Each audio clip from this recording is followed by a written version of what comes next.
that threatened to spill over. She was not going to cry in front of him anymore. She'd cried all the tears for him she would cry.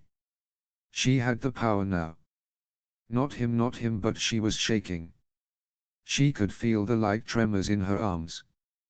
He must be able to see them. He was the one chained up, and he was going to break her again. Never. It's okay if I don't have it in you to hurt me. I don't think you're that kind of person, he said gently. Just shut the filthy up, she screamed. I should starve you, just like you starved me for the tiniest act of defiance. She tuned back to finish sweeping the stray shards into the dustpan. Look at me, he said. It was a hulking command. He thought he could order her around when he was the prisoner. But she tuned and looked at him. I would never starve you. Ever, he said, holding her gaze in his. He'd already starved her, and they both knew it. These head games, she had to regroup her strategy or he was going to get inside her head and with it. If she lost her nerve, if he got free again, he'd kill her this time. She was already in too deep. She had to get her shit together and finish this. It was the only choice. She didn't reply. She just took the dustpan and broom and left the cell. Ari watched the door. She'd been gone a while. His first assessment of her was quickly fading, and now he realized how foolish it had been. This girl was not crazy. She wasn't some psycho out for vengeance or attention for some petty drama. This girl had been broken. By someone who no doubt looked a lot like him. He'd seen the haunted expression in her eyes more than once already. She'd revealed precious few details, but the very little she'd given up told him it was bad. Starvation. Probably beatings. Probably rape. How long had her captor had her? Ari wondered if she'd been planning revenge the whole time she'd been free. Finally the door slid open. When she came in this time she held a whip. Don't get too excited, we aren't acting out your kinky fantasies today, she said. Ari bit back the urge to say his kinky fantasies involved him holding the whip. It would end badly. I can take whatever you have to give, he said. It was true. He had a high pain tolerance, and he doubted this girl had enough upper body strength to really make it hurt. If she got this out of her sister, knew she'd break down, and then he could convince her he wasn't the guy who'd done this to her. He just needed to be patient and wait for her to break. Stand up, she said. Her voice was surprisingly hard. Impressive even. Or what? The retort slipped out involuntarily. What was this tiny slip of a girl going to do to make him comply with her demands? The whip came down hard across his cheek. 0 filking bitch. Ari kept forgetting they weren't playing by kink rules. This girl was serious, and she didn't care about the normal safe places to strike someone with a whip. She'd take any exposed skin he offered her. I can go for the face. Or your back. Your call. Her resolve had hardened while she'd been outside the cell. He wasn't about to sit here and let her slice his face to ribbons if he could stop it. Ari pressed his palms flat against the wall and inched his way up to a standing position. Good, now turn around. He shifted, so that he faced the wall. Ari had been on the receiving end of chains and whips and canes and clamps and all manner of fun toys because he'd wanted to know what everything felt like before doing it to someone else. He'd wanted to know the limits and boundaries and how hard he could go before he did damage or how much pain was too much for most people's tolerance. But he hadn't exactly been in this position. He still somehow saw himself as the one in control, still thought he could dominate her and get her to comply with his will. Even though he was locked in a cell and chained at her, he couldn't let go of the idea that he somehow had the power here. Old habits died hard. He couldn't let himself admit that a girl so small and fragile looking had the power to break him, given enough time. Do your worst, he said, unable to stop himself. His mouth was going to get him killed. he knew it. He was so used to being the one with the power. Sure, everybody said subs had all the power, but that was only if they weren't with an abuser. The reality was if someone half your size was tied up and you had a whip in your hand, you had the power, and they just had to hope you were a decent enough human not to abuse their trust. The person chained up never had the power. But it was a nice idea to put on a t-shirt. The whip struck him with more force than he remembered from the times he'd submitted to it in the past. It was hard to believe this slight girl could put so much power into her strikes. But she was allowed entirely on rage and fear and adrenaline. And a need for payback. He winced when the whip came down a second time and then a third and a fourth. She wasn't talking now or screaming at him or making threats. She seemed to have found a rhythm and had fallen into a zone. Ari didn't cry out or beg her to stop, even though after a while the sting of whip was a real and present thing, lighting up all the nerve endings along his back, and not in a good way. He just stood and took it. He told himself it was because he wanted to save her.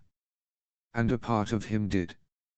It was another habit that was hard to break, but none of that mattered. She would do this no matter what he said or did, or no matter how much he wanted to get his hands on the man who had turned her into this. Her pain was a raw living thing, and it was impossible to be exposed to it for any amount of time and not wish an agum death on the person who had created it. He listened to the crack echoing against the cell walls until he felt his skin break and the blood dripping down. Was she waiting for him to scream, beg, cry? She'd be waiting a long damn time for that.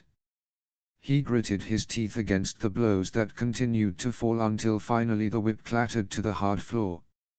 And then she was sobbing. He turned back around to see her crumpled on the concrete, her head in her hands, rocking and sobbing. "How long did he keep you?" She looked up, and their gazes locked together for a long moment. She screamed at him through her tears. "You. Stop pretending. I know it was you. I can see the alking scar." Ari looked down at his chest. He didn't ask about the scar and what she thought it meant. It was obviously such an upsetting issue for her. She'd no doubt just start shrieking at him and threatening to kill him. He needed her calm, so he sidestepped that issue for now. "How long?" he repeated quietly. 43 days. "Is that how long you're going to keep?" She didn't answer. Instead she struggled to her feet and wiped the tears off her face.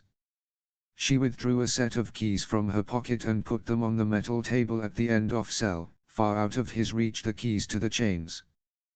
Then she took out a SIMG. "We both know I can take that from you," he said. "And we both know you can't get out of the chains without I've got a tranquilizer gun if you're going to make this difficult. Are you going to fight?" Ari thou at LT about it for a moment. The chains might have enough give that if she got close enough he could overpower her, but he couldn't reach the key.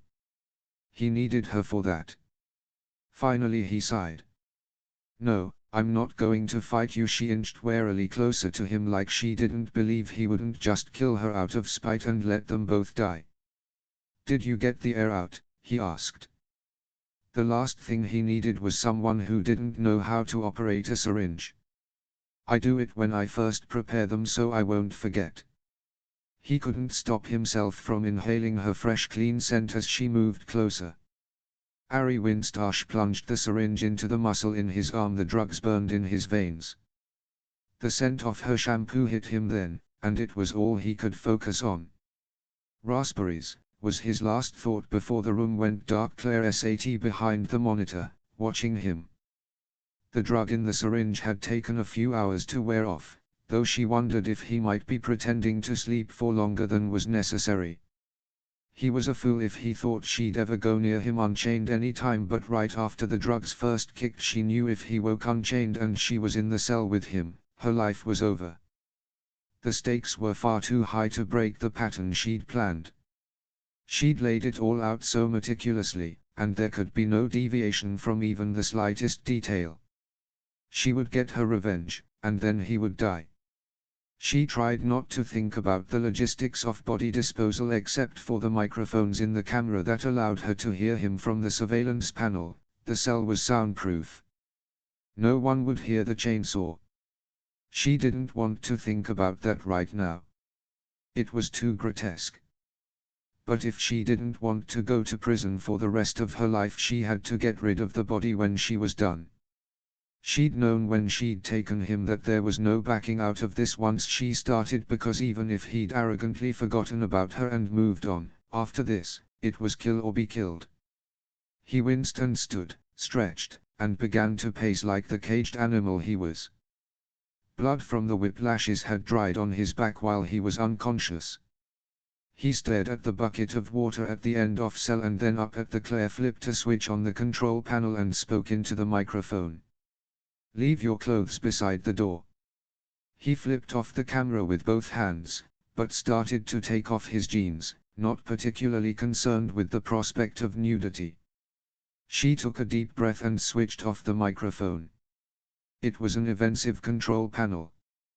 The microphone wasn't the kind where you had to be constantly pressing a button to talk.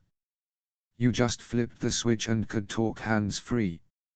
He put his shoes and socks and jeans and boxers in a pile next to the door. "Will I be getting laundry service?" he asked. Claire flipped the switch again and said, "You won't be needing clothes. You'll spend the rest of your life a naked animal, and then you'll die a naked animal in that cell." Her hands shook as she leaned back in her chair. She'd questioned this choice 1,000 times. Even chained, him being naked felt like a reality cheat to her safety. But she wasn't going to wash his clothes. The thought made bile rise in her throat. She'd burn them when this was over. And even that short period of handling them would be difficult to stomach. The simplest solution was no clothes and a daily bath. But it was still hard to justify that choice given how much violence she knew his body was capable of. This was the clearest look she'd ever gotten of him. When he'd kept her in the basement, he'd always blindfolded her when he'd done things. He'd blindfolded her when he'd passed her around, too. She closed her eyes against the memory of all the men who had paid to take a ride on her. She watched as he stood over the drain, sponging some off water over himself, gritting his teeth and wincing again as the now cold water slid down his back. Good. She hoped his skin burned like the hell he was going to when she killed him. Then she watched as he took the soap and lathered up. A sudden throbbing ache started between her legs at the sight of the sudsy water running over the muscles of his chest and abs. She immediately looked away from the screen. What was wrong with her? She was sick. Objectively, he was far better looking unclothed than she ever could have imagined. A truly beautiful monster. But she should react with revulsion at the sight of Hikaru, not freaking desire. When he'd had her in the basement, he'd never been able to turn her body against her. Not once. Neither he, nor any of the men he'd pimped her to had the finesse to make her body want anything they did to her or to feel even the slightest pleasure from their touch. Part of it was because he'd kept her so drugged and starved and terrorized. But if she'd seen him like this, he might have made her body want him. And in many ways, that would have been worse. He was succeeding now, not even trying. He made no lewd gestures or obscene statements now. He just bathed. And he was winning. He was still winning, still breaking her down in new and different ways just by his presence filling up the cell. It enraged her that seeing him naked created a visceral physical reaction. Did her body not know what this man had done to her? She wished like hell she could keep him dressed, but clothes got too dirty. The idea of doing his laundry was too fucking repulsive to her.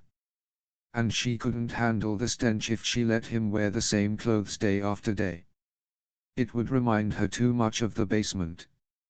She had to keep him clean. And the only way was this way. 22 bit back a scream as he bathed and cleaned the whip marks she'd left on his back. In any other situation he would have taunted her. he would have stroked himself for the camera and said filthy things to the women watching. But he wouldn't do that with this girl. He had too much of an idea of what she must have suffered in order to bring her to this point of desperation. So he just cleaned up, rinsed out the sponge, and poured the remaining water down the drain. He shivered in the cell as he paced, thinking everything. It had been a comfortable temperature with clothes on, but the room chilled him now that he was naked with water dripping off him. He didn't have a problem with his own nudity. He wasn't particularly bothered by this girl seeing him naked. And he had no fears she would try to force anything sexual on Hikaru, not after what she'd clearly gone, and even if she did try, he wasn't sure it would be forced. In spite of how alked up this situation was, he wanted her.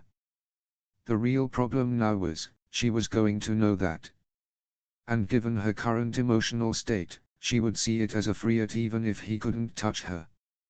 It could go very badly for him. Ari sighed and crossed the room to the metal table. He took one of the waters, broke the seal on the cap, and drank the whole bottle down in one long unending gulp. He needed to keep his wits and figure out how to outsmart her and get out of here. This girl knew she had to kill him if she really believed he was the man who'd hurt her enough to drive her to this reaction. There was no reason with her or talking her into letting him go behind the rage. He could see the fear. She'd obviously thought all this very carefully. She'd set things up so he couldn't hurt her, but she was still petrified of Hikaru even through the rage, even while he was chained up and at her mercy, locked in a cell he had no hope of getting out of. She still feared him. He took the hard plastic bottle cap and crossed to one wall and etched a faint white line.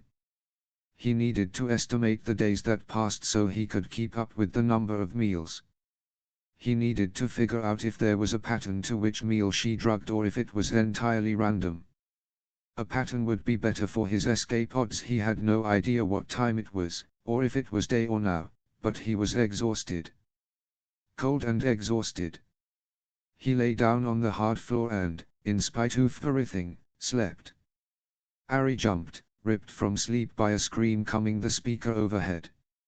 For a moment he thought at LT she was thinking with him with some kind of sleep-depriving sound torture, but then he realized the screams weren't a recording.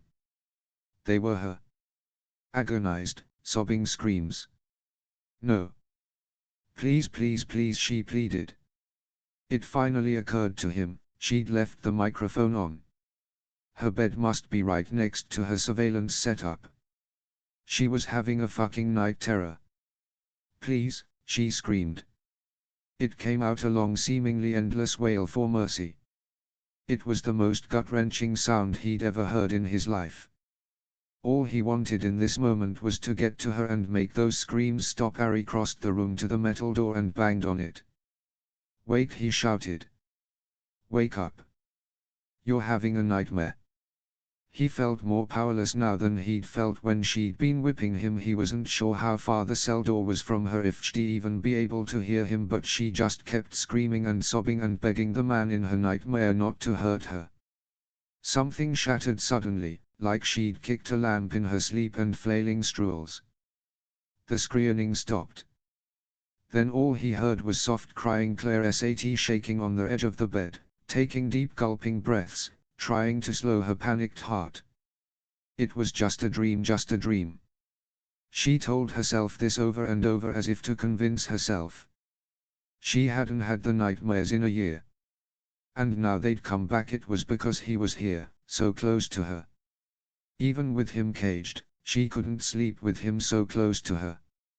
How could she have thought this revenge fantasy wouldn't break her completely? How had she ever thought the rage could outstrip her terror? She looked up at the screen across the room to see him staring at the camera as if he could actually see her through the lens. She leapt out of bed and raced to the control panel. The green light was on. She'd forgotten to turn off the fucking microphone. He'd heard her screams. That fucking bastard had heard her screaming and begging him. And now he knew he still had all the power. He stared quietly at the camera, and she couldn't read the look in his eyes. Did you usually the show? She asked into the microphone, venom threading her voice. No. Why not? Because I know you don't feel guilt. Was it because I interrupted your precious sleep? He didn't respond. Claire searched through her sound files and selected one. Here, let's have a change of playlist. Here's a fitting song for you to sleep to. She turned down the volume on the sound coming from the hidden microphones in the cell, plugged in a cord that would send the music to him and not her own room, cranked up the volume, and pushed play on Rob Zombie's Living Dead Girl. A satisfied smile curved her lips as he paced, agitated, holding his hands to his ears. 23 Claire was exhausted from so little sleep the previous night.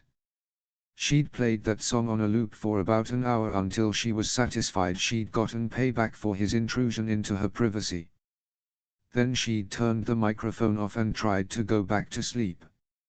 She'd failed and finally got up when the sun streamed in through the curtains. She made bacon and eggs and fixed 2 plates.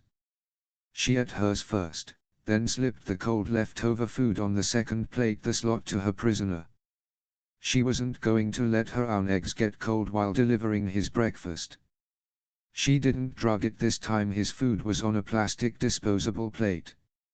She wasn't about to wash his dishes. Fuck that. Claire switched on the microphone and said, "When you're finished with breakfast, put the plate under the metal table." "Don't I get a fork?" he asked calmly.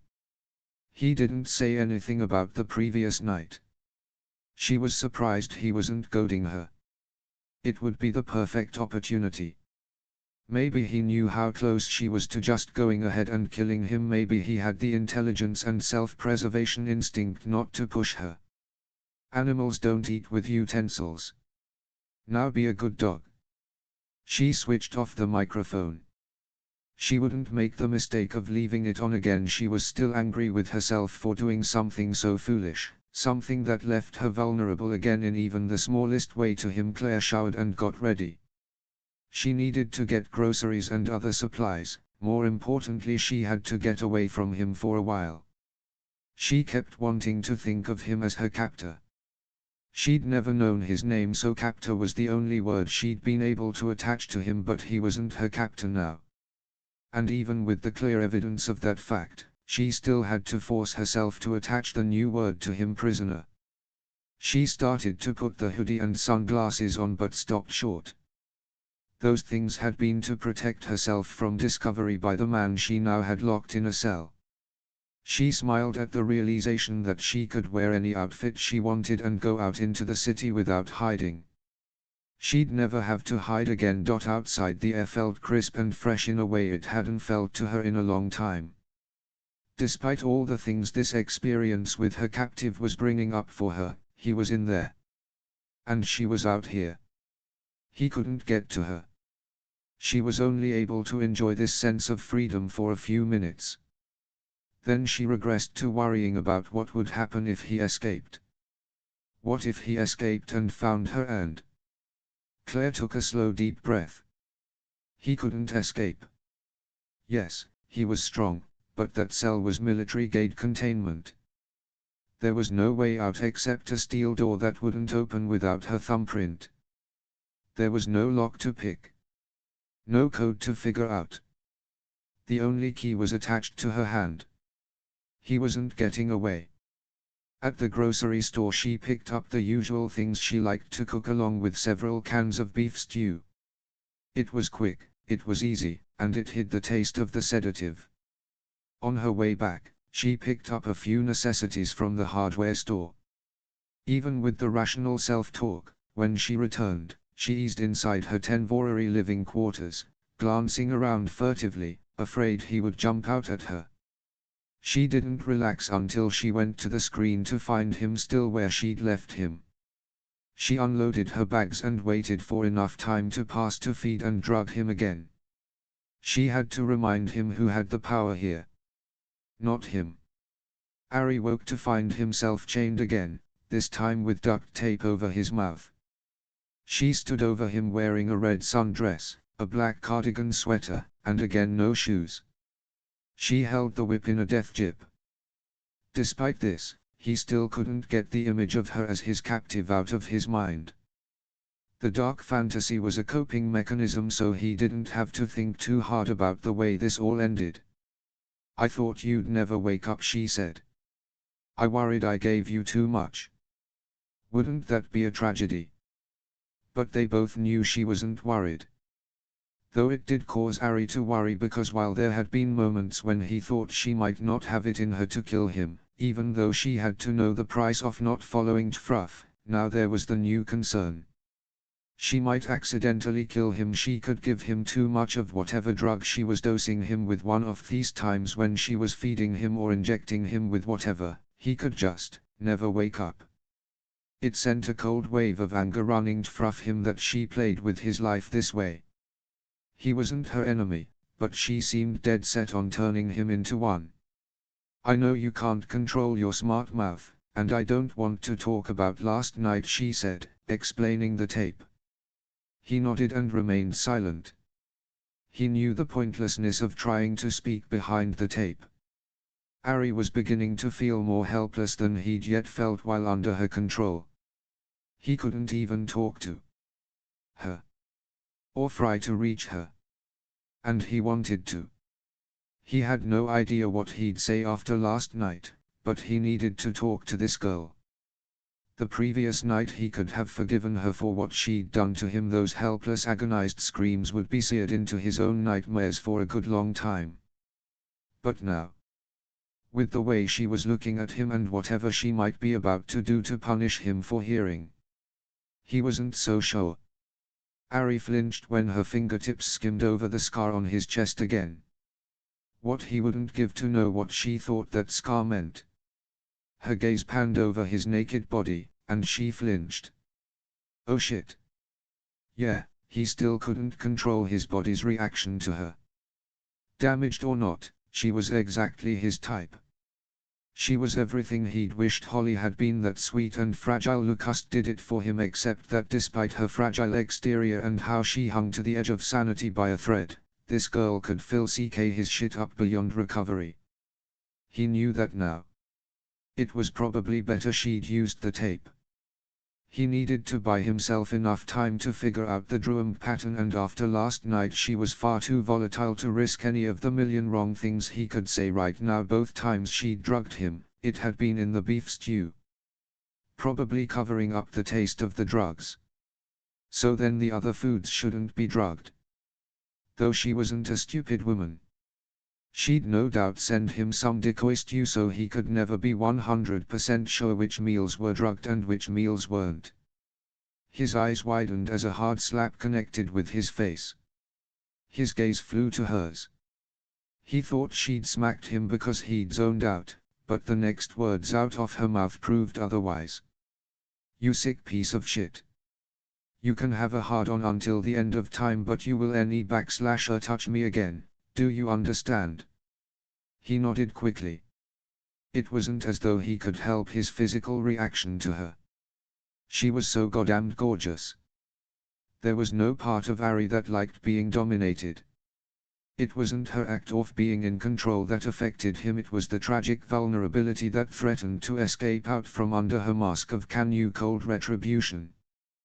The mask had already slipped when she'd whipped him and fallen into sobbing fits on the floor. Some absolutely insane part of him had wanted to comfort her in that moment. Both of them were playing games they were ill-equipped to handle. He didn't do well without the control. His smart-ass remarks were a way to deflect from the very real distress over not being the one with the power. He didn't even like the minor defiance of a brat sub, let alone being in a position like this. They were in the wrong roles here. She should be on her knees at his feet, and he should be the one holding the whip. She paced back and forth across the cell, watching him carefully. Finally she snapped her fingers in front of his face to get his attention, as if there was anything else in this room he could give his attention to. She was in too deep. They both knew it. She was breaking apart at the seams even as she broke his skin with her whip. He needed control of her. And he needed it soon. Before this went to in one swift movement, she ripped the tape off his mouth. 0 www, Muthrulk, he growled. I changed my mind. We should talk, she said. Does it give you a thrill to know you can get into my head in my dreams? I bet you just love that I'm still fucking wrung from you even when I've got you helpless and at my do you like that? Is that why you're so hard? Ari sighed. I'm not him, I'm not the man from your nightmares. Those calm words earned him another hard slap across the face. Stop. Fucking lying to me. We both know the truth. You have the scar. You look the same. You're him. She began to pace back and forth, her eyes wild. I don't know what you want me to say. You're not going to believe it anyway, so what's the point? Ari said. She might become even more erratic if she knew how he'd gotten the scar. And if he made up any other lie, he was sure she'd read it on his face. It was both risky and pointless. She gripped his and held him against the wall. Even chained he could probably buck her off Hyrule, but if she got eeyored with him confined like this it wouldn't help anything. And despite how crazy he knew it was, he didn't want to hurt her. He wanted to take her out of here and fix this. He just had to figure out a way to escape her inescapable fortress cell. She squeezed harder against his throat. He would no doubt have a bruise if she didn't just HLL him. He wished he knew her name. He needed something to call her. How could you reach and reason with a person if you didn't even know their name? He was sure she wouldn't respond favorably to any of his standard pet calling her doll might get him castrated. Finally she released him and went back to pacing. I think this is hurting you more than me, Ari said, knowing even as he said it, that it was probably the wrong thing to say. She laughed. It was a bitter sound that bounced eerily off the walls of the cell. Right. So, me letting you go, that's for my benefit. You are an evil fucking piece of work. He captured and held her gaze in his. Yes. I think letting me go is for your benefit. It will destroy you if you take a life. You and I both know it. You don't have it in you. You don't have to do this. I won't go to the police. I'm not going to hurt you. I know it might seem that way, but I'm not him. Do I act the same way? You're the one in the chains. Of course you don't act the same way. You have to act reasonable. You have to trick me. You think I'm dumb enough to let you trick me into my own grave? Ari took a slow calming breath and tried again. If I was the type of man who would have done unspeakable things to you, do you really believe I'd still be calm right now? Wouldn't I be yelling and threatening you? You did threaten me, the first day. Ari shook his head. That was before. When you thought you'd been taken by a man. Am I supposed to be charmed by the patronizing sexism?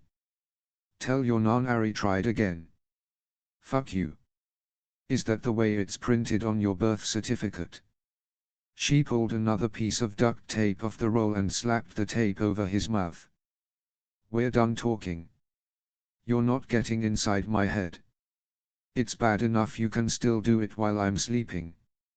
You will never be in control while I'm conscious. Ari raised a brow. Wanna bet? Claire stood in front of the monitor watching him. He'd just woken from their most recent session. He calmly cleaned the wounds, but he seemed near his breaking point.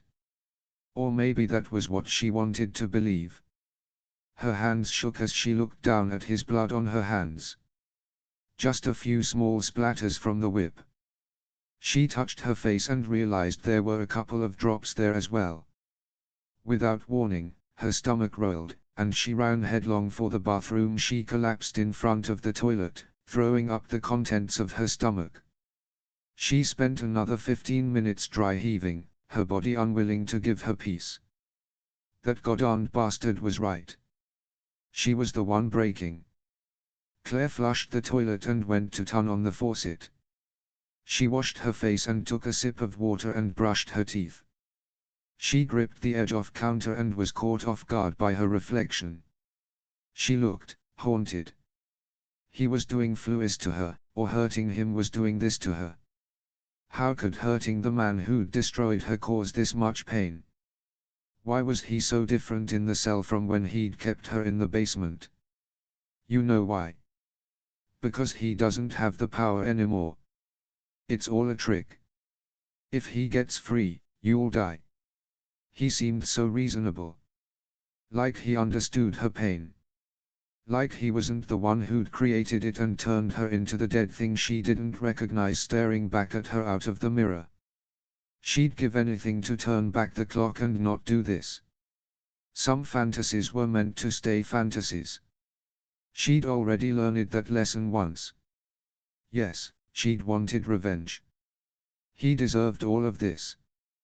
But she hadn't anticipated the way all of these vicious violent acts would carve away pieces of her soul until she hated herself.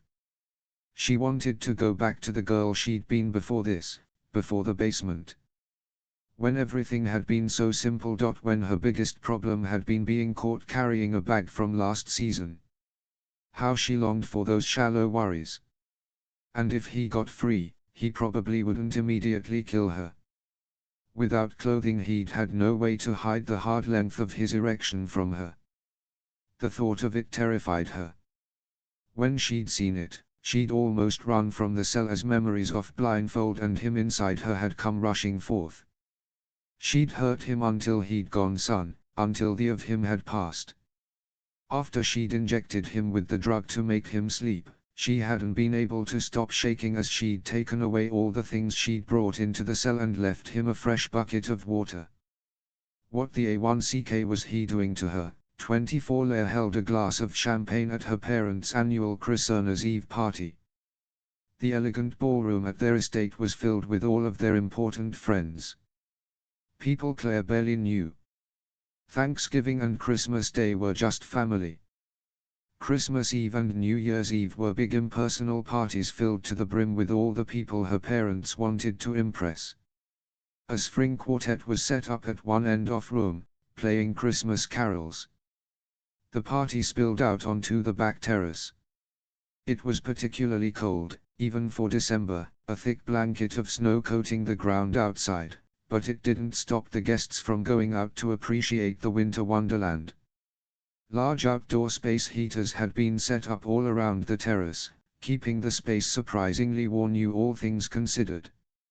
"Oh Claire, darling, you look fabulous," her mother cooed in her normal fake cheery tone. She hugged her and gave her S's on each side of her cheek as though Claire were some casual spa friend she saw on Thursdays for Manapd Day instead of her daughter. "Have you lost weight?" her mother continued. "Maybe a little," Claire said. She wanted to extract herself from the awkward exchange with a woman who only seemed to know her daughter in passing, but her mother had barely heard her answer. She'd already tuned her attention to someone else on the far end of the room. "Mary Alice," her mother called out, waving. Then she disappeared back into the crowd without a goodbye or backward glance. Claire would blame all the excitement and noise and activity, but it had been like this at Thanksgiving, too. And maybe she had seemed more alive at Thanksgiving, with the revenge fantasies still swirling through her head, unfulfilled. But she felt dead now. How was it possible that her mother could be so distracted that she couldn't see her own daughter's pain? And what was she even distracted by that was of such fucking importance? Claire hadn't even bothered flagging her dad down. He was on the back terrace talking stocks and drinking brandy next to one of the heaters with his golf buddies. He'd be even more distracted than her mother. She escaped out of the crowded ballroom into the closest guest bathroom and locked herself in. She held onto the marble countertop for support and took a long, steadying breath. She'd thought about not even come tonight. But even though her parents seemed oblivious to her emotional state, they would notice if she made them look bad by not showing up. They didn't want to see her pain, they didn't want to be inconvenienced by it. So they pretended she looked fabulous and never allowed an OPEM for her to really talk to them to discredit that theory, not that she could have brought herself to speak of the secret shame of 43 days in that basement. or the shan of what she was doing now. They wouldn't understand. Even if they had the emotional capacity, they still wouldn't understand. And the pain of that disconnect would be worse than what she felt now. Claire splashed water on her face and stared into the mirror, willing her reflection to change. She looked pale, and the circles under her eyes were starting to creep out and become prominent again. The nightmares barely let her sleep anymore. No matter how much she broke him down, he only rose up stronger and more terrifying in her dreams. If only she could find a way out of this chain of events she'd set into motion. But there was no way out. She wondered what her parents would think if they knew at this very moment she held a man captive in a cell, that she took out all her pain on Hyoru, beat him, threatened him. She wondered if they would still be talking about her apparent fabulous weight loss plan. Here's the fucking plan, Mom. Destroy your own soul by torturing someone else. The weight will melt right off. Claire opened her makeup bag and reapplied her lip gloss, a bit more blush, and then some concealer under her eyes. She took a step back and assessed. There. Almost human now. She went back out to the party and ran into Roman. Literally, ran into him. He was a childhood friend, and she wished she could be happier to see him. A few months ago, she would have given anything to run into him again. It had been years since, before everything. Roman grabbed her elbow to steady her. Whoa there, he said. Then he took a step back and got a better look at her. Claire. He hugged her tight, and it took everything inside of her not to start bawling on his shoulder and spill all her secrets. Roman might finish that fucker off for her so she wouldn't have to, but she couldn't bear for him to know the things that had happened. The terrible ways she'd changed. To her, she was just a sweet girl he'd grown up with. Not a kidnapper. Not a torturer. Not a killer. He took in her appearance, and she couldn't meet his eyes. You look like shit, Claire. She laughed. She couldn't help it. Even with her makeup touch-up, Roman, whom she hadn't seen in so many years, could still see her. It was dangerous to let him see her. If she stayed here, she'd end up telling him everything, and as much as she wanted to believe he'd be on her side and help her, deep down she knew Roman wasn't a killer. And Claire knew all too well just how much these dark deeds could break anyone who wasn't a true sociopath. Thanks, love you too, she replied sarcastically. I think I'm going to get out of here. I'm tired. He clearly wanted to push, but he only nodded. Maybe we can catch at New Year's. You're coming to the party, right? I always do, she replied, and then made her escape from the suffocating throng of party guests. But she didn't show up for New Year's Eve. Instead, she called and made her excuses, feigning the flu. Her mother had made the appropriate sympathy noises and told her to get better.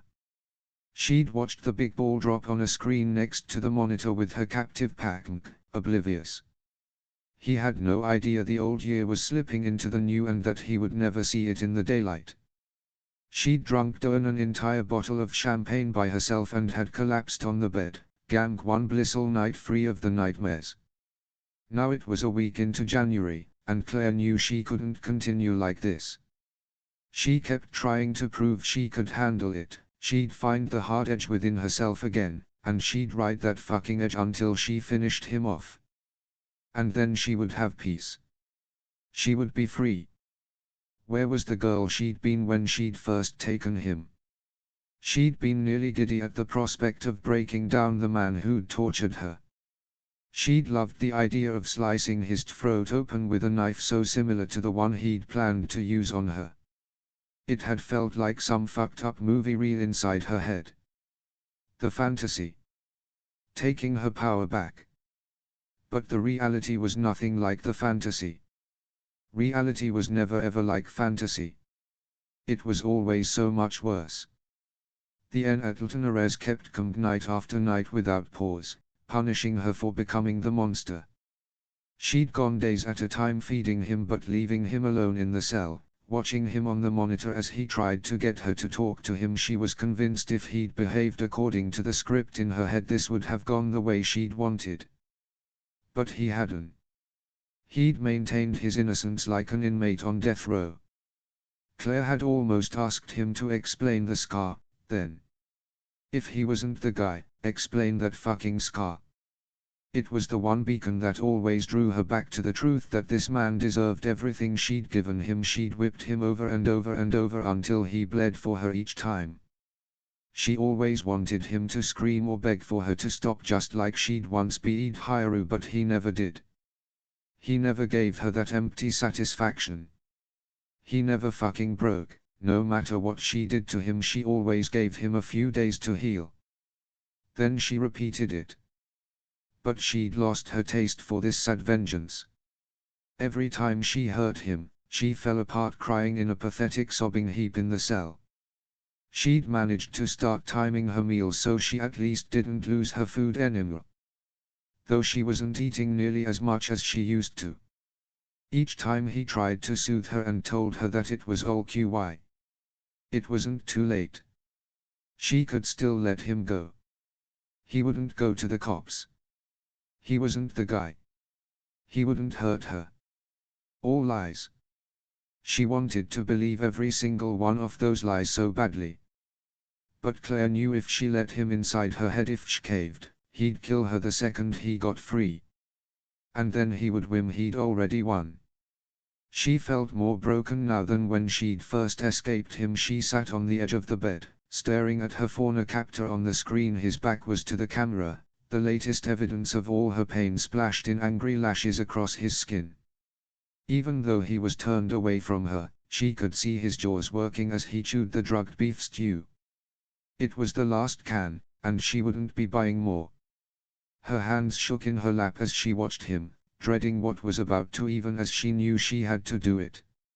She had to kill him. Today was the day. She had to do Fluis. In spite of all he'd done to her when he'd kept her in that basement, she was beginning to feel pity for him. Her resolve had started to weaken. She'd burned most of her rage too fast, bright and hot, and now there was a mere dying ember left. The ember wasn't enough to keep going. She wouldn't be able to stomach doing this much longer.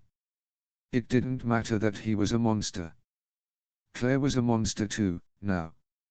She hadn't realized how empty she would feel when she reached the end of this. How much more lonely and isolated and disconnected she'd be. How much more broken. How completely alien from other people in the world, the people of her parents' shiny, happy, shallow world of stock speculation and spa retreats. She'd never be able to live in that world again. But she couldn't let him go. Not just because of all he'd done to her and the people he'd killed, or because of the personal threat he posed to her safety, but because even if he didn't HLL her, she'd go to prison. And she wasn't going to prison for this piece of shit.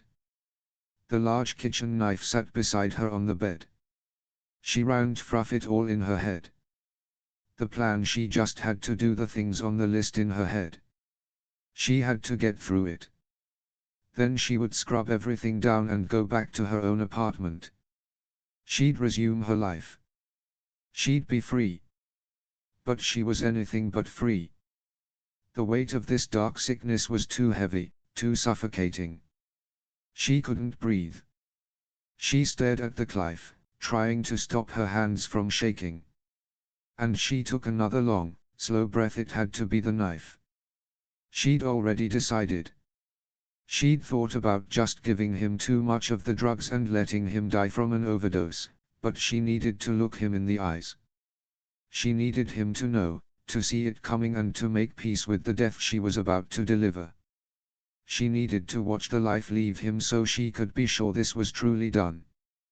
The worst part was this hadn't fixed anything. It hadn't healed her. It hadn't freed her. And she didn't know how she would ever live a normal life after this, if she could even live at all. The list, Claire, just go through the list. She would go in there and chain him, then she'd come back out here and wait for the drugs to wear off. When he was awake, Claire would take the knife and she would go kill him, but first, She'd cover herself from head to toe in a makeshift hazmat suit she'd put together. And she'd put the tape on his mouth first because she couldn't deal with him talking when she needed to focus. When it was finished, she'd use the chainsaw to make everything small enough and put him into trash bags. She still hadn't worked out where she'd dumped the body. Her mind was stuck on the dismembering part. Bile rose in her throat at the idea of doing that to any human being. He's not human. He's not a person. But there were so many times he'd looked at her and had seemed like a person. With their positions reversed for weeks, it was so easy to forget which one of them had started this. She looked at the screen and saw him lie down on the ground. It was time to end it. Ari laying the cell perfectly still, his breath evening out into the rhythm of sleep. If he'd judged the pattern wrong, he was fucked. He might not get the chance to outsmart her again. Minutes passed. The door creaked open, and a small smile curved his lips. He'd chosen the right meal. His body was turned away from her so he knew she couldn't see it, but he schooled his features as she approached. Her light footsteps moved quickly over the concrete. She took one of his wrists to secure it. His eyes snapped open as he grabbed her wrist with his free hand, wrenching her off him. The shock in her eyes was quickly followed by panic as she struggled and fought. She must know she didn't have the ability to take him down without all these safeguards she'd put in place, safeguards that had finally failed her. Her gaze darted to the spot behind where Ari had been lying to see all the food he'd pretended to eat. With his back to the frantically, she used her free hand to dig into her pocket for something. Ari felt a surge of adrenaline when he saw the syringe. She'd somehow gotten the cap off the needle as they strolled. She fought him like a wildcat. He couldn't let her stick him with that thing. She might not be physically strong, but she was fast and kept jerking and twisting and flailing so much that it was hard to hold her in place. He was determined this small woman was not going to best him. She wouldn't break him, she wouldn't kill him. They were not going to continue this way. He shoved her back. She seemed surprised by this sudden turn in events, as if she couldn't process why he'd pushed her away instead of continuing to try to overpower her. As her back hit the wall, the syringe flew from her hand and skidded across the floor. Her eyes widened, then they both lunged for it. He was faster. She tried to run from him, but he grabbed her by the ankle and pulled her down, flipping her, and straddling her small body beneath him. He breathed hard as he looked down at her. God damn it, she was so beautiful. It was so alked up that he still wanted her in spite of everything. Her eyes filled with a look of absolute terror, tears streaming down her face as she looked at the syringe he held poised over the muscle in her arm. Please, please, she whimpered. That's too much. It'll kill. Good, Ari bit out.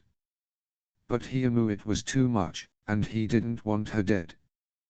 Death was too good for her now. He was careful to only give her half the contents in the syringe. Enough to knock her out. Not enough to kill her. She noticed he'd adjusted the dose, but suddenly the realization that he wasn't killing her and what that meant, kicked in. Her eyes widened. Oh God, please no, not again. And then her eyes drifted closed, and she slumped helpless in his arms. The thrill of pure adrenaline pumped through him as he took in his prize. The prize for surviving and thwarting her plan. Ari carried her to the door and pressed her thumb against the biometric panel. The heavy steel slid easily open.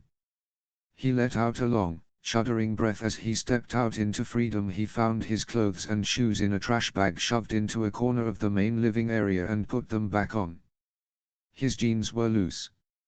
She'd sometimes forgotten to feed him, and even when he'd gotten 3 squares a day, it hadn't been enough to sustain his body weight. He stepped into her bathroom and took a look at the marks she'd left. He was healing up better than he expected, though he still needed to put something on the newest marks. It was a miracle none of the injuries she'd given him had gotten infected, and he didn't want to tempt fate on that score now that he was finally out of cell. The scars would eventually fade, but they'll never be gone completely. Ari found her car keys and put them in his pocket. He was about to carry her out when it occurred to him that if someone found this place, there was evidence he'd been here. Fingerprints, traces of blood. He didn't want there to be anything linking the two of them together. He didn't want anything to draw the attention of a forensics team. He found some bleach and sponges and rags and filled the bucket with water again. Then he carried her over to the cell door and used her thumbprint to go back inside. He felt a bit crazed voluntarily stepping back inside the cell he just escaped, but he needed to be smart about this. Might want to know what was behind that door with the bizarre high security measures. And with the right tools, they could get inside. He propped her against a wall while he scrubbed the small blood stains down with bleach. Miraculously it all came out. Then he wiped down every surface in the cell he'd ever touched, being sure to wipe the space his tormentor's unconscious form now occupied. He mopped the entire floor, and then he used her thumbprint to leave the cell again and wiped the biometric pad down on the way out the door. He found the syringes she'd prepared to use on him and put a few of them in his pocket, just in case. He grabbed her purse with all her credit cards and cash and identifying information. Then he wiped down every surface in the main living area he'd touched, which wasn't much. Ari grabbed the trash bags that no doubt contained water bottles and plates with his fingerprints on them. Then he lifted her into his arms and used her hand grasped around the knob to open the main door.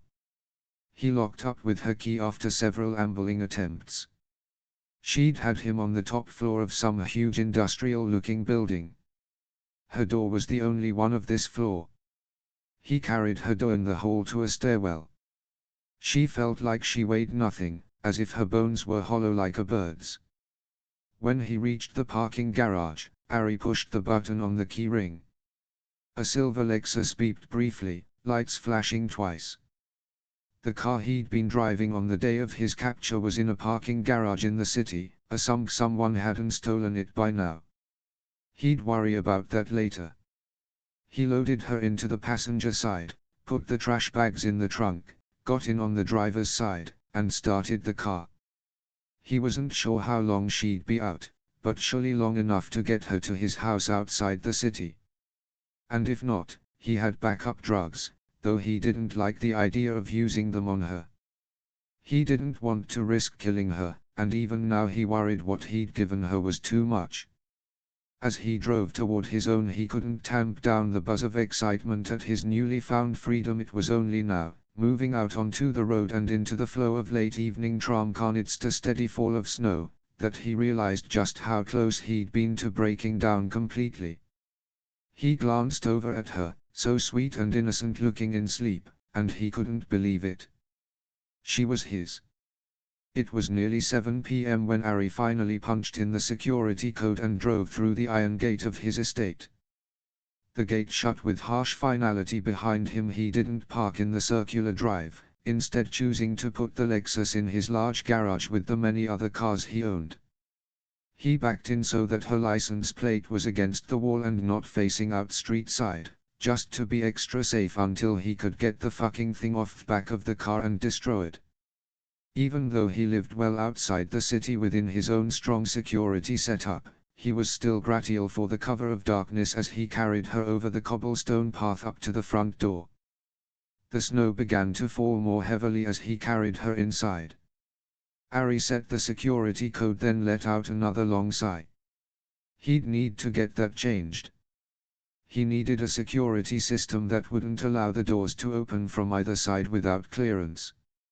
And he might want to look into thumbprints this time. It was pretty fail-safe. And unlike Ari, this girl would not be able to drag or carry his unconscious body to the keypad to escape. He carried her to his room and secured her, then he took the cell phone that was still in the pocket of his jeans and plugged it up to charge. Once the battery was strong enough to use, he turned the phone on. The date glared back at him, the 6th of January. She'd had him weeks. He'd lost track of time in the cell after the first few days and had given up on making marks to count them after a while. It hadn't even mattered to him what day it was, though it did feel strange having missed most of holiday season. Not that he was a fan of the holidays. Ari was unsurprised to find no less than 50 messages from Kane. He didn't bother reading them, he just dialed the number. Kane answered without preamble on the second ring. "Where the fuck have you been, Ari? You have a deadline. 2 more weeks until they want to see the final plans." Ari scrubbed a hand his hair, only now realizing how utterly exhausted he was and how desperately he needed to squeeze in a few hours of sleep before the girl's drugs wore off. "I had to get away and clear my head, move past this shit with Holly. I was camping in the middle of nowhere and didn't have cell reception. I told you I'd make the deadline." One thing was certain, the past 3 weeks had gotten him past Holly. Now his sole overriding obsession was the girl chained up in his bedroom camping in the winter. Kane asked. He didn't bother to mention the holidays and family. He knew Ari rarely went home for Christmas. The camping lie was actually a good one. Ari often went away during the holidays. His absence hadn't even broken his normal pattern. Kane was the only one who'd noticed him missing, and that was only because of a looming deadline with contacts Kane had set up. It was his reputation on the line if Ari didn't through. "It's not cold everywhere," Ari said. "I was in Arizona." The lie fell from his lips easily. "Well, you scared the shit out of him. You could have texted before you disappeared. I'm back now. And I'll have the final plans on the date agreed. Tell them to chill their asses out." Ari disconnected the call and let out a long sigh. He'd been under deadline to complete architectural plans for a private HNK club about 10 miles outside the city when Claire had taken him. The club was meant to seem like a normal estate in a wealthy neighborhood with enough land around it to act as a buffer against those who had no business and no invitation to be there. He was gutted he'd gotten an early jump on the project. Realistically, he could finish in the 2 weeks remaining, assuming he could drag his attention away from his new captive long enough. 25 lay snuggled into the warm blankets and pillows. She was so comfortable. She couldn't remember the last time she'd felt so comfortable. She wanted to go back to sleep, but slowly unfamiliar realities began to intrude on her senses. One was the sound of rushing water, the second was that she was naked. She never slept naked. And the third was a heavy chain around one ankle. That was the sensory input that finally jolted her out of comfort. She sat up abruptly as the memories flooded her. The struggle in the cell, her captive's look of triumph as he'd injected her with her own drugs, and the terrifying blackness that had closed in as she'd felt his arms come around her in a possessive embrace. Still, something wasn't right about this. She wasn't in the basement. He'd never kept her in a comfortable bed before. It was part of why the cell she'd kept him in hadn't had even a mattress. Claire opened her eyes to find a warm glow lighting the room. It was only then that she heard the crackling sounds coming from a fireplace somewhere below her. The fire lit up the room enough that she could take in her surroundings. Her heart pounded in her chest as the immediate unsettling reality became clear. She'd taken the wrong man. This man had too much money to have ever called her a rich bitch. The room she found herself in was enormous. Magnificent wouldn't be too strong of a word to describe it. There were high-vaulted ceilings with intricate designs etched into them, made clear to her via shadow from the flickering firelight below. It looked like a grand cathedral. The room was all done in white. And it was set up on 2 levels. She was up in a sort of second-level nook. It was small compared to the rest of the room but not cramped, and you could stand up in it without having to bend down. A large chain that ended in the shackle enclosed around her ankle was bolted into the floor. She was on a mattress. It wasn't a bed on box springs, just a mattress on the floor. But it was a very nice mattress with light grey silk sheets and a downy white comforter. There were several soft pillows, also covered in silk. It was an incongruent level of comfort for obvious captivity, and she didn't understand the motives behind it. She felt a sudden sense of shame that she'd had so much only of her own but had never had a bed this comfortable with bedding quite this nice. She'd had the ability to have it, but she'd just never bothered to care for herself in that way. If she hadn't been able to give this small luxury to herself, why would he give it to her? Also, how had he given it to her? The amount of time the sedative lasted wouldn't afford the opportunity for him to set all this up, which meant he'd already had all this. Claire swallowed hard around the lump in her throat as she took in the rest of room. A few feet beyond where her mattress ended, was what appeared to be a large indoor waterfall. The water came out underneath the hard floor and emptied into a giant tub with jets creating bubbles in the water. But the jets were quiet. On the main level against the wall opposite from her was a large fireplace. The floor was a blonde hardwood covered in white fur rugs, so only a bit of the wood was visible wherever she looked. Small white pillows were positioned around the fireplace. The pillows were far enough away to not be a fire hazard, though there was a screen set up around the fire for added safety. A clock on the mantel showed 10 o'clock, but morning or N at LT. She didn't know. There were no windows in this room, it was practically a cave. On the far end of the room on the main floor was a large white four-poster bed. The posts were made of a sturdy-looking steel material. Her heart rate ratcheted up to an impossibly fast rate as she took in the chains which hung from the ceiling, ending in white leather cuffs at various places over the bed. Hanging on hooks on the wall beside the bed were riding crops and whips of various sizes and types. Suddenly she couldn't breathe. Not only had she taken the wrong man, she'd tortured someone who had his own collection of whips.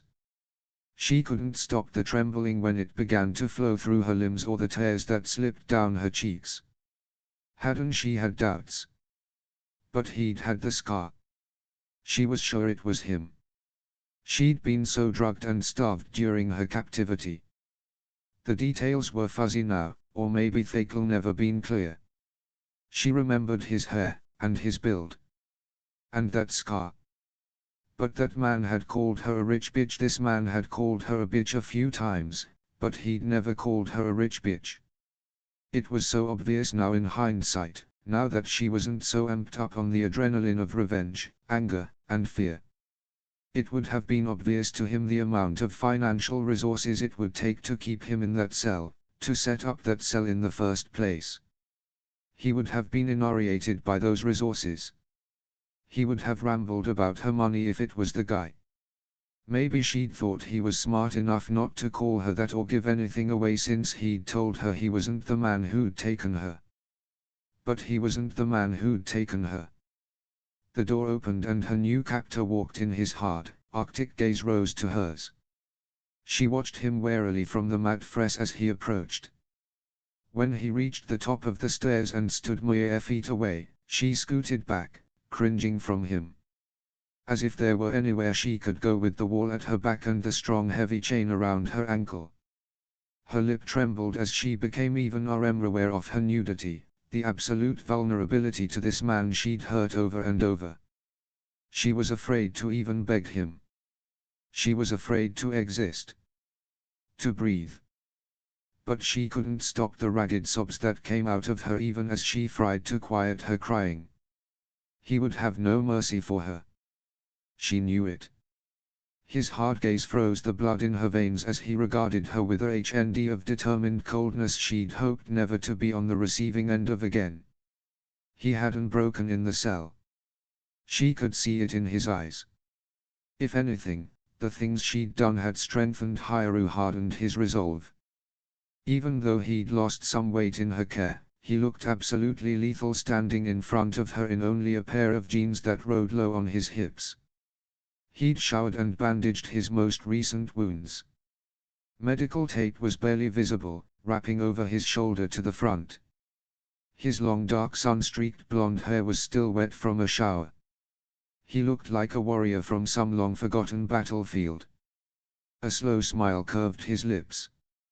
It wasn't sinister, but it wasn't exactly friendly either. His voice was a low, dark growl when he spoke. "Enlighten." Kneel. Claire didn't need further explanation. She wasn't prepared to beg or bargain or try to resist or act defiant. She was smarter than that.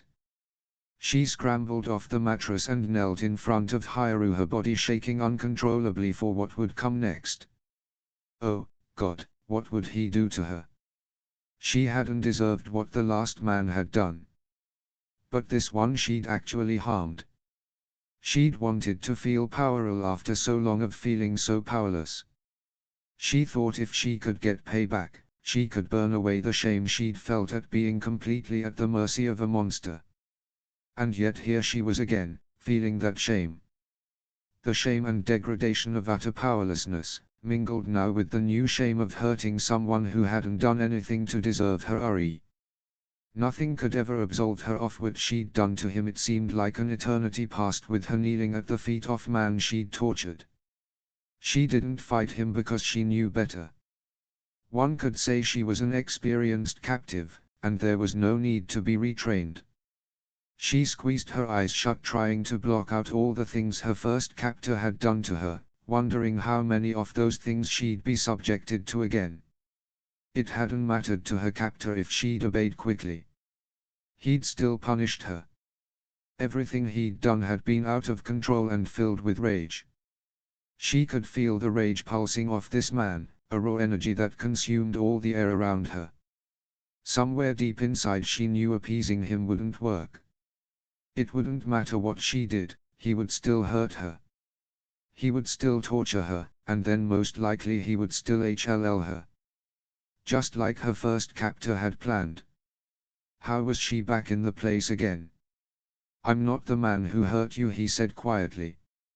His voice was softer than when he'd ordered her to kneel. "I know that now," she whispered through her tears. "How do you know? You seemed so sure before." She dared to look up into his eyes, and then her gaze darted around the room. "He didn't have money like this." "How do you know he didn't have money?" the stranger asked with more curiosity than anger. It seemed so odd to think of this man as a stranger. The level of intimacy they'd shared, that of predator and prey, took them well beyond seeing each other as strangers.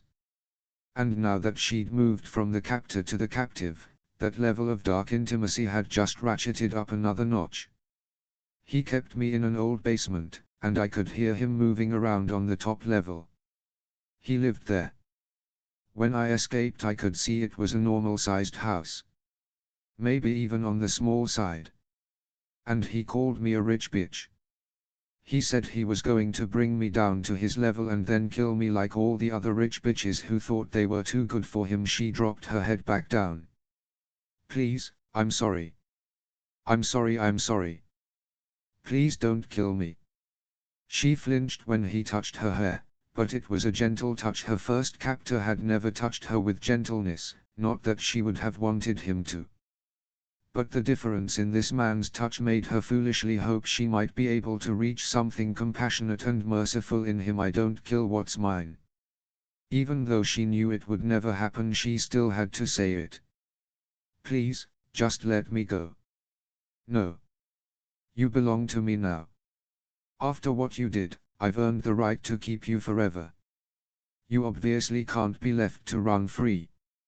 I understand someone really hurt you, so prison seems easiest when you were just trying to fight back. But you owe me, little one."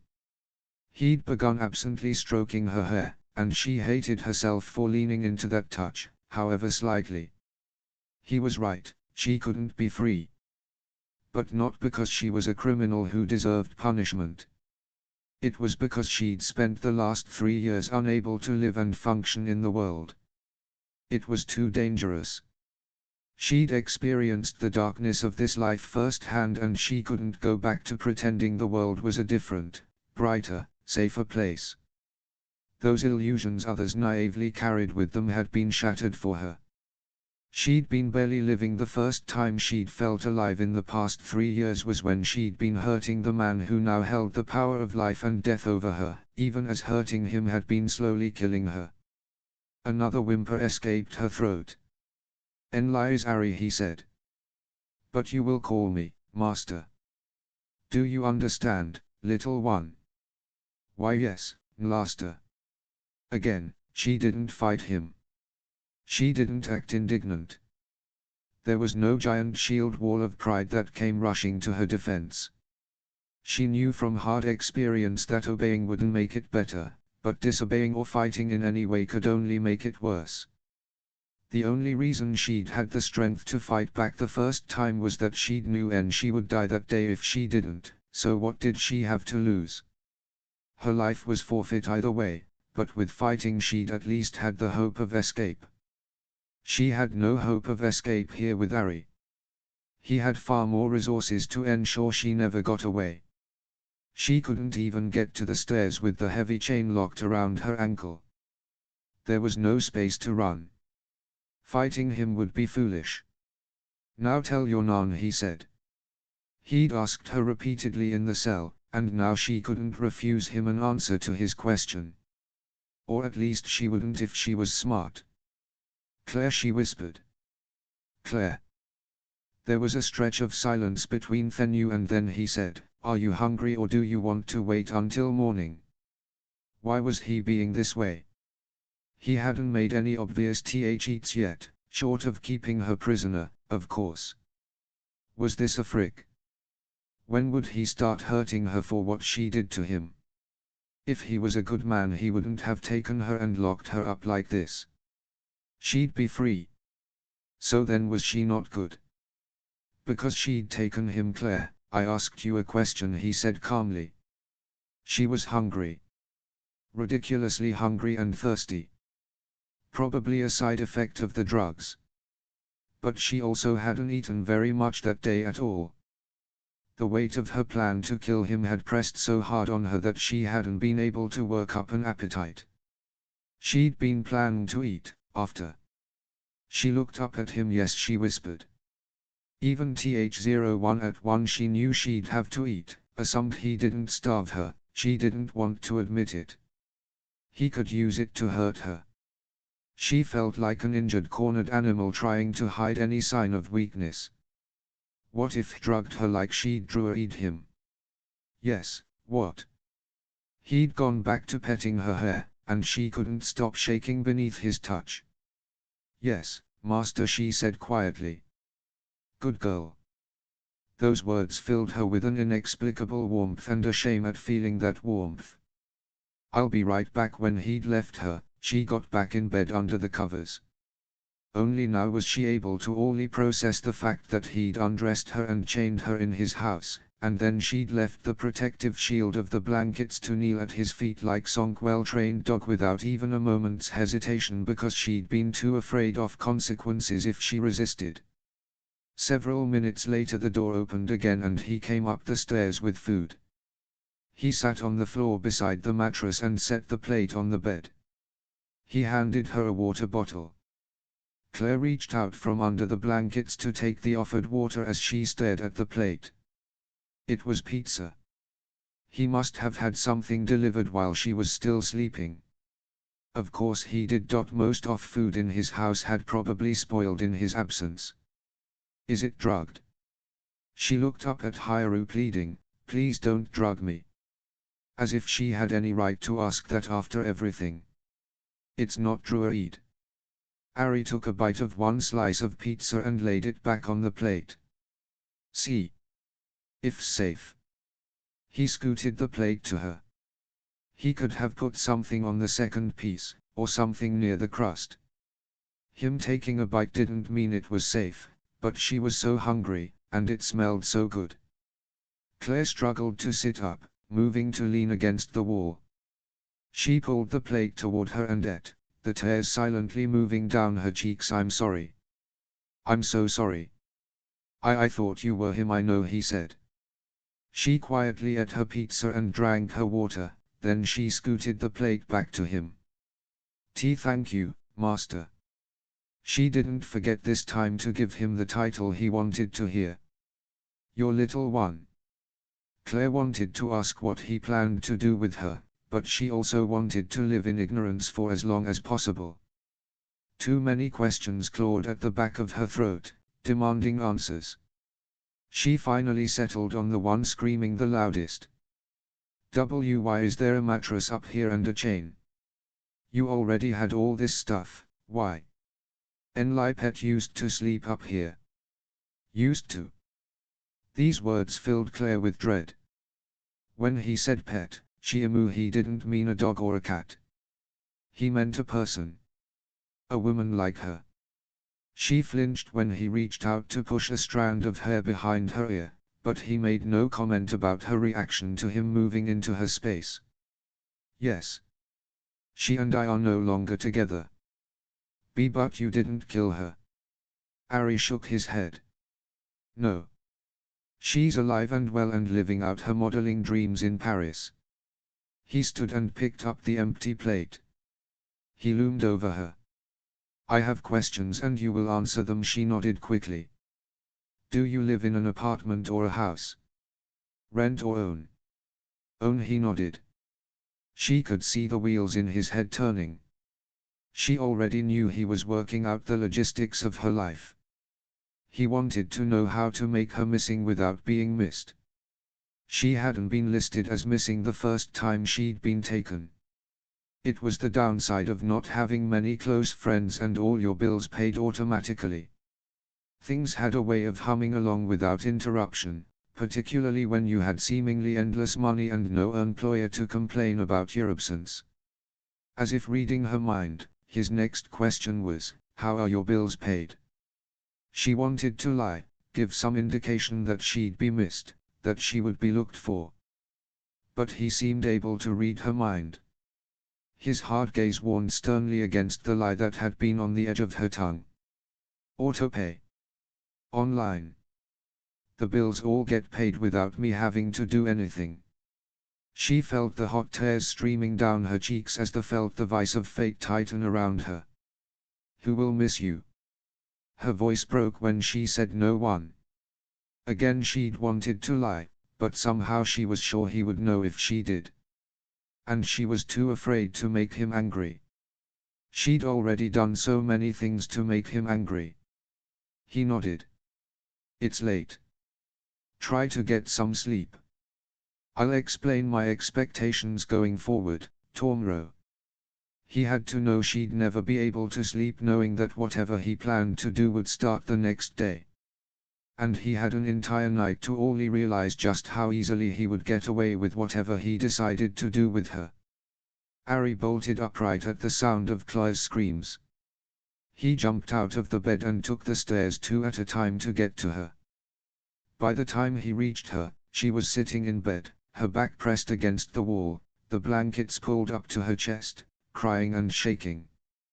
Please, Master, I'm sorry, please, she whimpered. Ari's chest tightened at the fact that instead of being the monster in her dream, she was begging him. What are you sorry for? He asked, betraying nothing in his tone. I'm sorry I woke you. He shook his head. It's not your fault you had a nightmare. Scoot away from the wall. He motioned her and she did as he asked, watching him as if he might attack. Ari took one of the many pillows, pulled the blankets away, and laid down with his back pressed against the wall. Here, he said. She hesitated, but he waited patiently until she moved closer. He pulled her into his arms and held her against his chest, covering her with the blankets. He pressed a kiss against the side of her throat. Shhhh, you're okay. He will never find you here, Ari said, stroking her hair until she finally calmed and settled in his arms. He knew her fear and tension were equal parts the man from her dream and him. He didn't want her to fear him, even after all she'd put him through. After a while, her breathing evened out into sleep. But Ari couldn't go back to sleep. His mind was too all with everything that had happened. He could barely believe he had her here. He kept waiting for guilt to rise up, but his conscience remained quiet in the face of everything.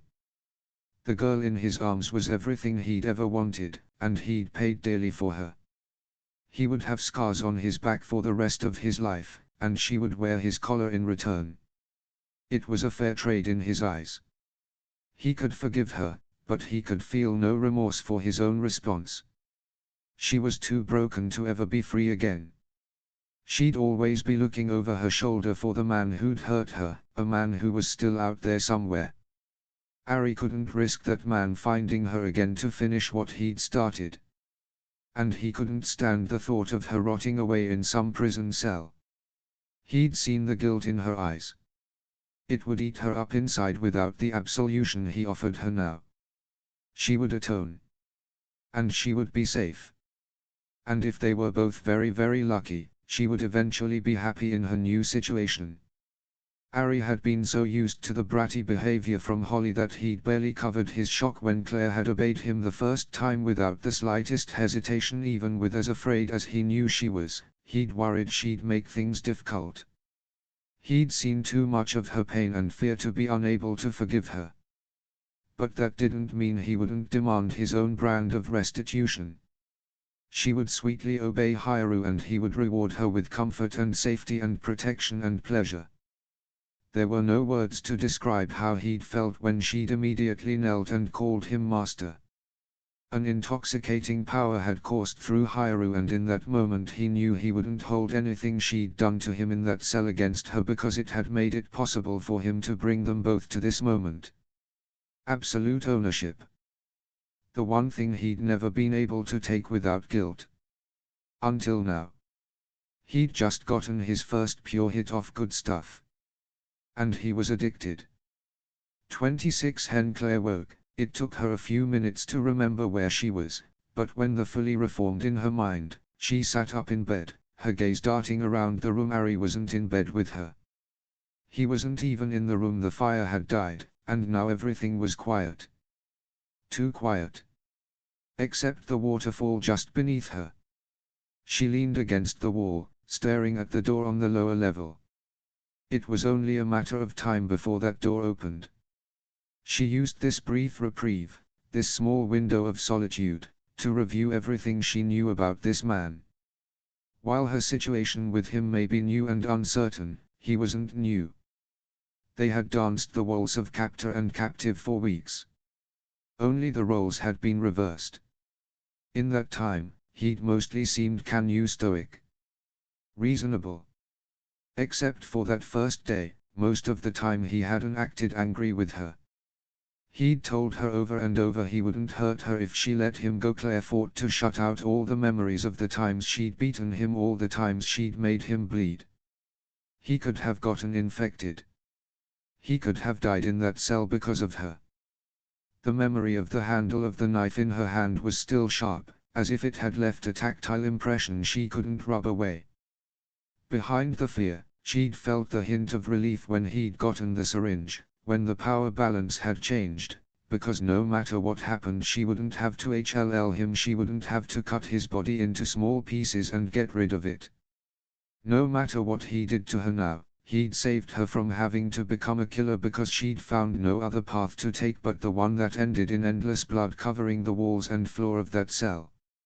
It seemed inevitable now that he'd escaped, like the only thing that could have possibly happened. She remembered the way he'd winced whenever he cleaned the wounds. When he'd wake from the drugs, that wince as the water had touched his skin had been the only evidence he'd shown her that what she'd done was actually hurting him. Even the flow of blood had barely seemed real, like it was just an image without any suffering attached. She'd done her best to detach, to disconnect and impassively watch, to remember what he'd done to her, that he deserved it. Except now that wasn't true. It had never been true. And she had to live with that reality. Last night the nightmares had come again, no doubt to punish her for what she'd done. In the dream she'd been in the basement, recaptured. And this time she hadn't gotten away. This time he'd killed her. She'd woken up at LT as he'd been stabbing her, the screams coming out of her half from fear, and half still believing it was really happening in that moment. When Ari had run up the stairs, at first she'd been stuck in the dream, only dimly aware that she was awake and safe, more or less. At least safer than she'd been in the dream. He'd been so calm and non-violent so far in her short time as his captive. So different from the introduction she'd given him when the power had been reversed. She'd expected more direct retribution. Her gaze fell suddenly on the chains hanging over his bed and the whips lining the wall, and then back down to her own ankle, chained. She swallowed hard. Pet. His pet had slept up here. But if Ari was telling the truth, that woman was safe and happy in Paris. So then she must have been here willingly. He wouldn't have let her go unless she'd agreed to be here. Ari hadn't been committing a crime with her. So all of this was a kink. Claire squeezed her eyes shut, trying to block it all out. She hadn't had an orgasm in 3 years, since before she'd been taken before. The things she'd fantasized about hadn't seemed wrong. But after. She'd thought after something so terrible had happened to her, she wouldn't fantasize about those things again because she knew better. She knew it wasn't a fantasy, and it wasn't sexy to be hurt. But she couldn't get off thinking of normal sweet romantic sex. She'd never liked normal sweet romantic sex. But anything darker, she couldn't let herself fluent those things anymore and get off to them, so she'd stopped. She'd shoved her sex drive down a dark hole where she never had to take it out and look at it or think about it. She could never have an orgasm that way again. It was wrong. How could she after? She'd tried a few times with more normal thoughts, but she couldn't even get aroused until the fantasy started to go darker, more depraved, more dangerous. Until she was a captive at the absolute of abuse, a powerful male. She'd stopped herself before she could come, and then she'd run to the bathroom and lost her dinner. Since then, she'd shut down that part of herself, distracted herself from it. People could live without sex. They could live without orgasms. Plenty of people did it every day, and she'd been determined to be one of them because the alternative was too shameful to contemplate. But now, looking at Ari's bedroom and the stark evidence of what he was into, she was sure he hadn't demanded she call him master just because he literally owned her in some clinical way. It was sexual. She'd known it the second the words had come out of his mouth. The way his fingers had played gently at the nape of her neck as he'd stroked her hair. He was going to fuck her. She couldn't use that other word. Except this time she couldn't use that other word because no matter how wrong she knew it was, she wanted him inside her. She needed him inside her. She needed to be elked so badly she could barely breathe from everything she'd repressed and shoved down and denied herself. There was an aching hollow pit inside her from the vast lonely stretch of life without pleasure. And he was so raw and masculine and beautiful. She couldn't imagine any woman who could resist Ari's charms if he aimed them in her direction. Claire shouldn't want him. She shouldn't want any man inside her, let alone a man who clearly intended to keep her as his slave. Not after the things she'd been through, and definitely not knowing the way he would want it. But her body, which had remained rigid and dry her entire captivity with the first man, was awake and hungry for this one. Right or wrong be damned. When he'd held her in the night, both of them had been naked under the blankets. She'd felt his thick, hard erection pressed against her low back. The place between her legs had answered that hardness with soft, pliant wetness. Her body had been ready to welcome him inside her. She'd tensed, both afraid he'd penetrate her and hoping he would, even though it was sick and wrong. But he did nothing but hold her until she drifted off to sleep. It didn't matter. There was an animal inside her that recognized the animal inside Ari. And the two of them wanted each other. It was pure lust. And it was going to be sated one way or another. Claire had no doubts about this. And that terrified the shit out of her. Only now in the space of emptiness Ari had allowed her could she admit this truth to herself. When he'd told her to kneel and she'd gone to the ground so quickly at his feet, it hadn't just been about fear. Because even in that moment, though she'd tried not to think about it, she'd felt the beginnings of throbbing wetness between her legs. She was sick and wrong. Maybe she should have died in that basin. Before she could entertain that dark thought any further, The door on the lower level opened, and Ari walked through it. She watched as he moved toward the stairs, his eyes never leaving hers. It didn't matter what she craved and fantasized about, she'd already experienced the harsh reality of captivity, and this man had scars left by her hand. She couldn't let herself hope he wouldn't hurt her. He would definitely hurt her. Ari watched her from the main level. She looked like a doe, frozen in fear. But there was something else in her eyes. Desire. He shook the thought away. No. It would be convenient if she easily went along with and wanted all the things he wanted, but he knew that was insane.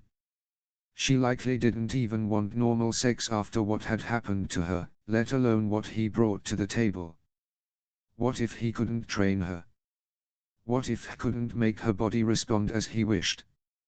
Of course he wouldn't be able to make her body respond. She was traumatized. Broken. And he just wanted to take more because he was a selfish alking bastard who felt she owed him or that he was saving her somehow from the world. Or saving the world from her. He climbed the stairs and stood in the same place he'd stood the night before when she'd first woken to her new circumstances. She didn't speak a word. She dropped her gaze and crawled across the mattress until she was on the ground, kneeling at his feet just like she had the night before. A sharp breath left him. It startled her and drew her gaze up to his. Ari quickly wiped his face of all expression and stared her down until she looked back at the ground. What in the fuck? Now that she'd had something to eat and some non-drugged sleep and time alone to gain a sense of her situation, the last thing he'd expected was for her to kneel before him without a word. He'd expected her to cry. Or beg him again to let her go. Maybe even fight or scream or throw something. The only thing she could throw was sheets and pillows. Still. He'd expected her to act out in some way. Maybe it just hadn't bubbled to the surface yet. He was determined to train her, to demand her unfailing obedience, but he still couldn't believe she'd done this without a single command. He'd always thought some subs played dumb. Or maybe they were afraid to act on their instincts and submit without being directed at every turn. Maybe they were self-conscious, afraid he would laugh or judge them, not his Claire. She flinched when he began to stroke her hair, but it seemed more from surprise at the touch than anything else. Surprise he was still being gentle. She didn't seem actively repulsed by him, though he could easily change that if he made the wrong RMV. Everything was so precarious. He sighed. Claire, I have to punish you. He expected her to beg, to RMV away and huddle against the wall like she had the previous night, but she didn't. She only cried softly. She didn't ask what her crime was. At least she wouldn't insult him that way. Ari had spent a good part of his time in the cell fantasizing about keeping her as his slave. He'd had dark fantasies before, but these were different. These weren't just spank fantasies to get him off. They were plans. Now that he had her, he wished he could get inside her head and know what she was thinking. He could ask, but there was no guarantee she'd be honest. In fact, he was sure right now she'd tell him whatever she thought he wanted to hear. It was such a shift from Holly. If this were Holly, she'd be smarting off, pushing his buttons, irritating the shit out of him until he just wanted her to leave. Ari stood there, waiting for Claire to speak, to beg, to ask questions and demand answers, to scream or to curse, but except for the soft crying, she was quiet. She didn't look up at him. She did nothing but wait. He could feel the words radiating off her, but she never let them escape into the air. What in the hell was she thinking? What was her strategy? Was she quietly planning her own escape? Giving him an artificial surrender to lower his guard, he wasn't foolish enough to underestimate this woman. A few months ago, he never would have thought he could be the kind of man who enjoyed and wanted this. He'd always been concerned that everyone had a safe word and wanted to play the game. There were good subs out there. They weren't all brats. Just because his last few had been didn't mean he had to resort to keeping a terrified woman captive. He should be questioning his own behaviors, not hers. She was just trying to survive. And he'd only offered her minimal reassurance so far. Maybe she had broken him, she'd definitely broken his conscience.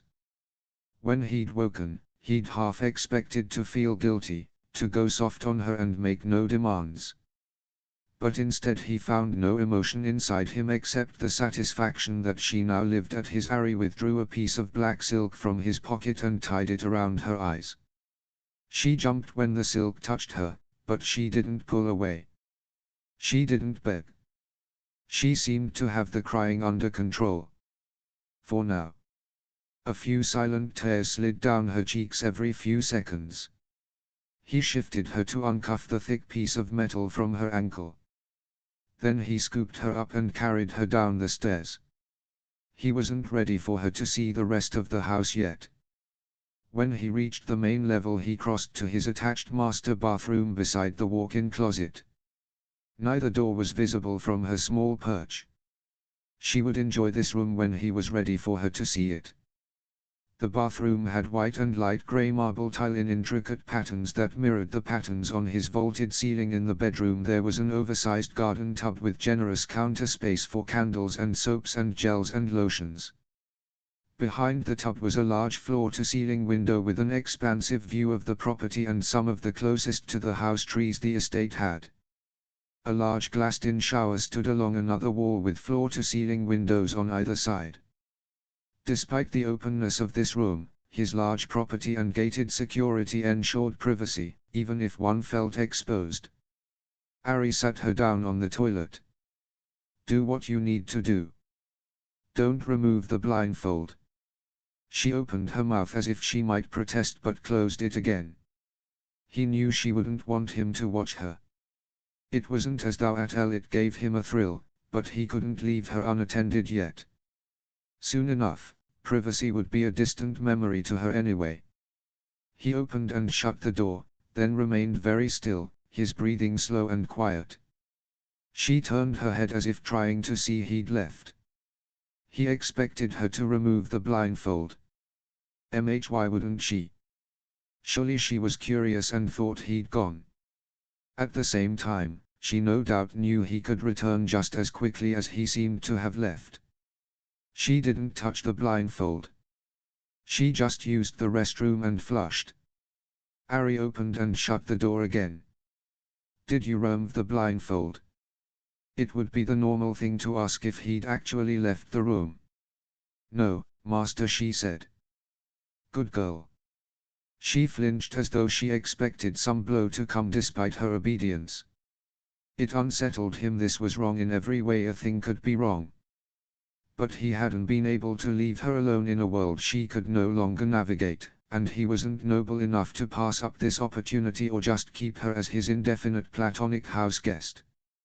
If someone had asked him 3 weeks ago, he would have been sure he was that noble. He wouldn't even recognize who he'd become in this short span of time. He picked her up and carried her out of the bathroom. This time he took her out of his room and down the large front hallway, brightly lit by the sun shining in, bouncing off chandeliers. At the far end of one wing was a door that led down to the dungeon. He had a playroom on the first floor with all the same accoutrements except with a softer color palette and windows. But he'd told her he had to punish her for what she'd done, so it had to be the dungeon. He didn't want to confuse her. Ari set his trembling captive on her feet in the dungeon. He regarded her, watching her shaky breaths moving in and out of her. He couldn't decide if he should leave the blindfold on or take it off. He was intrigued that she hadn't tried to cover herself. The normal thing to do would be to try to hide herself from his gaze. Especially with her history. No being. No running. No screaming. No fighting. Had cocktail of things inside her psyche could make someone this compliant. Even the tears had seemed involuntary. She seemed determined to give him total obedience despite her fears. It made his hands clench and unclench at his sides because he knew what had made her this way. And now he was just a second monster holding her captive. Maybe he shouldn't punish her. She was trying so hard even with little direction. But she needed to know what it would be like, and early. She needed to know that he wouldn't break her SHN. He wouldn't torture her. He wouldn't starve her. He wouldn't share her. Today was an opportunity to show her. Claire, he said quietly. Her face rose to his. He could see how intently she listened. Do you know why you're being punished? Yes, Master, she said quietly, the tears once again slipping past the confines of the blindfold. Tell why. For what I did to you, she whispered. No. She flinched, again as if waiting for a blow for getting the wrong answer. Ari removed her blindfold. She immediately dropped her gaze, but he put his fingers under her chin and forced her to look at him. Stark green eyes met his.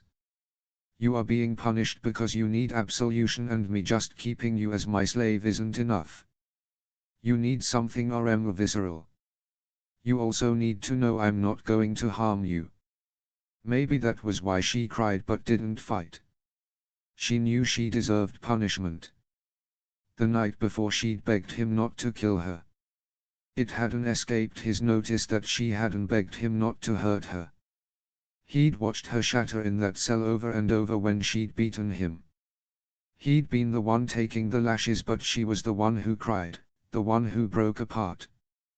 He'd known from the first moment she'd walked inside his cell that everything was backward and wrong. He'd felt how badly she needed someone to take control of her, her shattered life, everything, someone who wouldn't truly hurt her. But she could never ask for such a fluing. And she could never feel safe if it were offered. Because she didn't know who to trust. She probably didn't believe there was anyone in the world to trust. It wasn't that he thought she was kinky. There was no way he could get that lucky. But there was something, a need, a desperate plea that had risen off her body with every step, even when she'd been the one holding the whip. Take me. Help me. Please. Please. It had screamed. Now that he was the one with the whip, the mask of power and control had slipped gracefully from her face. Would this help her? He wasn't sure. Society would judge him a monster. Hell, his friends would do the same, but something primal inside her reached out to him, and the beast answered back. Nothing about any of this was normal or right or okay. He wouldn't just owe it, even as he wouldn't apologize for it. But it was what they were doing. She'd had her turn with the whip and him at her, and the universal laws demanded this reversal to balance the scale. She'd started this game. He was finishing it. This was her sentence. And Ari remained convinced it was better than the prison cell she would have been given by what passed for justice in this world. The law wouldn't have cared about the pain and abuse she'd suffered to create the person who would do the things she'd done. They wouldn't have cared what had driven her to her actions. She still would have been in prison. At least she could come to love the cage with Ari. When she understood the pleasure and care he offered her, her obedience would from gratitude, not fear. He took her hands in his and led her over to a St. Andrew's cross. He needed her standing for this, and it was similar to the position she'd put him in, except that his arms hadn't been raised out over his head like hers would be. The panic finally came. She struggled and pulled away. The action surprised Hairu, and his grip loosened enough for her to wrench herself free of his grasp. But she didn't run up the stairs. She was smart enough to know how volatile it would be. He was sure she didn't want him to chase her. Instead she dropped to her knees. "Master, please, please," she sobbed. Ari took a deep breath. He had to remind himself what she'd done. If he hadn't escaped, she would have killed him. The only way he would have left that cell was in flashbacks if he hadn't tricked her and gotten free. And now that he had her, the only move left to him was to keep her. He couldn't let her go, and he sure as hell wasn't going to kill her.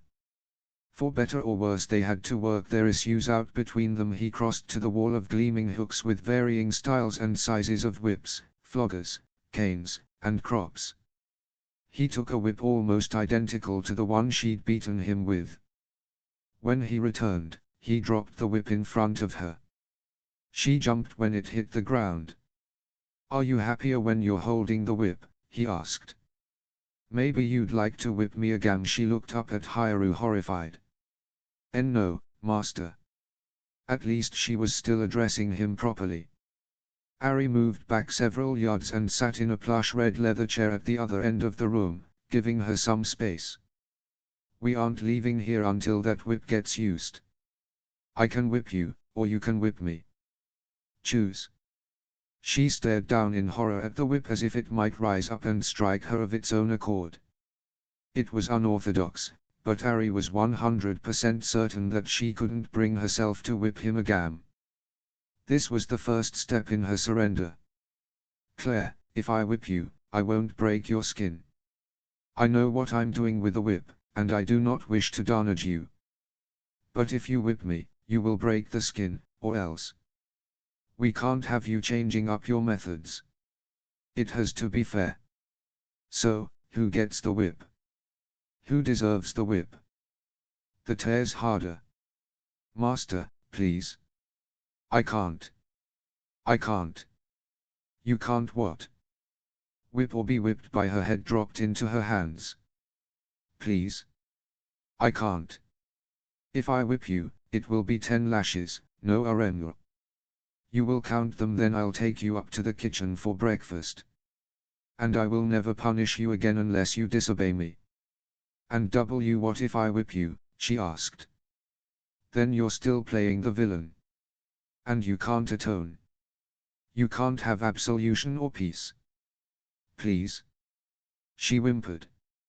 Ari refused to be moved. "You will either put the whip in your mouth, crawl to me and place it on my lap, and take your punishment like a good girl, or you will pick up the whip, stand, and order me to put my hands on the wall. One of those two things is going to happen. Choose." 27. Claire stared at the whip on the ground in front of her. What the hell was she going to do? She wondered if the option to whip him was a frap that would only make him hurt her more. It had to be. But it didn't matter because she absolutely could never hit him again. The very thought of it made her feel sick. She glanced furtively around the room. She couldn't outrun him, and where would she go? She spied a small connected room. It looked like a bathroom. She could just make out a mirror and sink from her vantage point. She wanted to run and lock herself in that room, but she was sure he could easily break down the door, and then everything would be worse. She tried to block out the memory of whipping him in that cell, making him bleed, watching as he bit back the screams. He wouldn't give her the satisfaction of his screams, as if any of it had given her satisfaction. She couldn't whip Ari even as she knew his kindness must be a lie. The lack of violence was ending now. But she couldn't hurt him again. She couldn't do it. And she couldn't crawl to him and give him the whip to beat her. The reason she couldn't do that was far more shameful than any reason a normal person would assume. She was supposed to not want to do it because nobody wants to be hurt. And he was going to hurt her. Claire was definitely afraid of that, but the more pressing concern was the growing wetness between her legs. He was going to see it. He would know. He'd know what a sick filking freak she was. It wasn't HNK that she thought was sick. She'd never been ashamed of her fantasies before the basement. But after. She'd just expected her mind and body to change. She'd expected to become someone different who didn't crave or fantasize about the same things, because the reality of captivity is obviously not the same as the kinky fantasy. She'd always known they were different, and it had never bothered her before because fantasies were fantasies and fantasies were okay. Every daytime talk show confirmed this fact. She wasn't hurting anyone with the thoughts she masturbated to. But now, wasn't she hurting herself? After what happened in the basement, she couldn't. And this wasn't even a kinky fantasy. Ari wasn't playing a game with her. He was holding her prisoner forever. And that was if she was lucky. If she was unlucky, he'd get bored and kill her. They both knew he couldn't let her go. For the same reasons she couldn't let him go. Once you crossed that line you couldn't uncross it because prison was the only outcome if I did. He wouldn't go to prison for her any more than she would have gone for him, so it was down to keep or kill. She'd chosen the latter for him. Which would he choose for her? She couldn't have even played a safe kinky sex game with someone after the basement. And nothing about this situation was safe. And yet, every time the word master fell from her lips she felt this stupid insane sort of peace fall over her. As if the word itself were a drug to soothe her frazzled mind. Every time she called him that, it made that feeling between her legs grow more intense. This conflict between fear and need was more than she could take right now. All of this was so unfair. The two of them obviously had needs that matched. If neither of them had been imprisoned, this would be the fairy tale. But that wasn't their story. He wanted to really punish her for a crime that deserved punishment.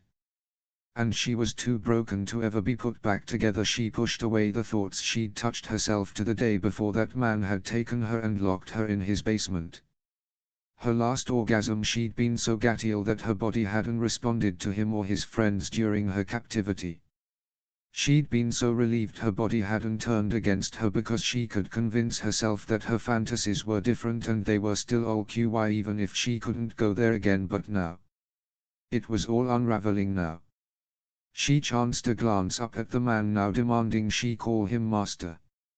He sat calmly, patiently, as if he had the rest of time itself to wait on her to make this decision. He wore only a pair of jeans, his legs spread wide, taking up so much space, taking up the entire room somehow. He was so fucking beautiful. Why did he have to look so good? She remembered watching him on the monitor as he'd bathed, becoming aroused by the very sight of Hearn, and the shame of it because of who she'd th01 at 1T he was. He wasn't that guy, so was she allowed to find him attractive now? She shouldn't. It still felt so wrong. Part of her believed she deserved this. It was karma. He had no idea what he was doing, what he would become if he did this to her. He'd become the monster she'd become. You just couldn't do these sorts of things to people and out unscathed. And that scar. How could Ari have the same scar? And the same build? And the same hair? Did he have the eyes? She didn't know. She couldn't remember. Shouldn't she be able to remember eyes like Ari's? But he wasn't the same. This guy had Omni. Another realization came then, landing like a stone in the empty pit of her stomach. What if he was the same guy? He could have into money. Maybe a rich uncle died. Maybe he'd won the lottery. Anything could have happened in 3 years. Wealth wasn't some fixed and unmovable thing. People lost money, and they gained money. Things happened. Claire. He said, finally, interrupting her thoughts. He couldn't have them before she'd realized he could still be the guy. No. She was being crazy.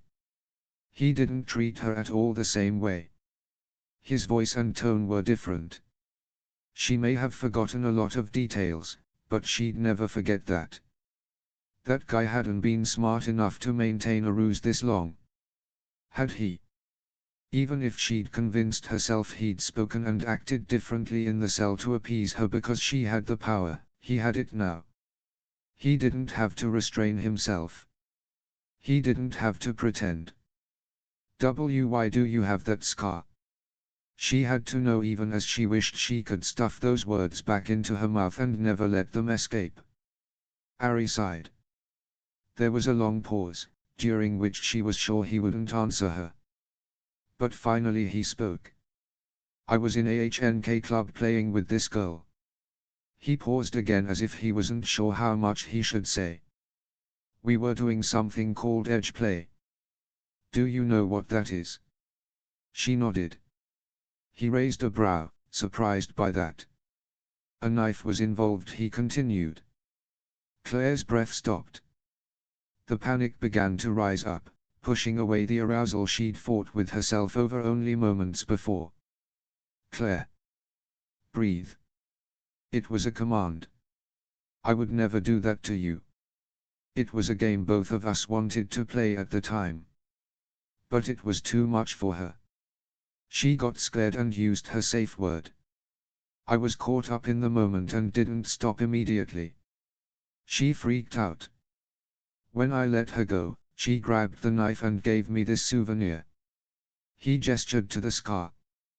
But I don't get a safe word, Claire said. We're not playing again, you're mine. You know why we're here. Her words came back to her like a slap in the face. Only he didn't say them with anger or the same malice. But he was right. She did know why they were here.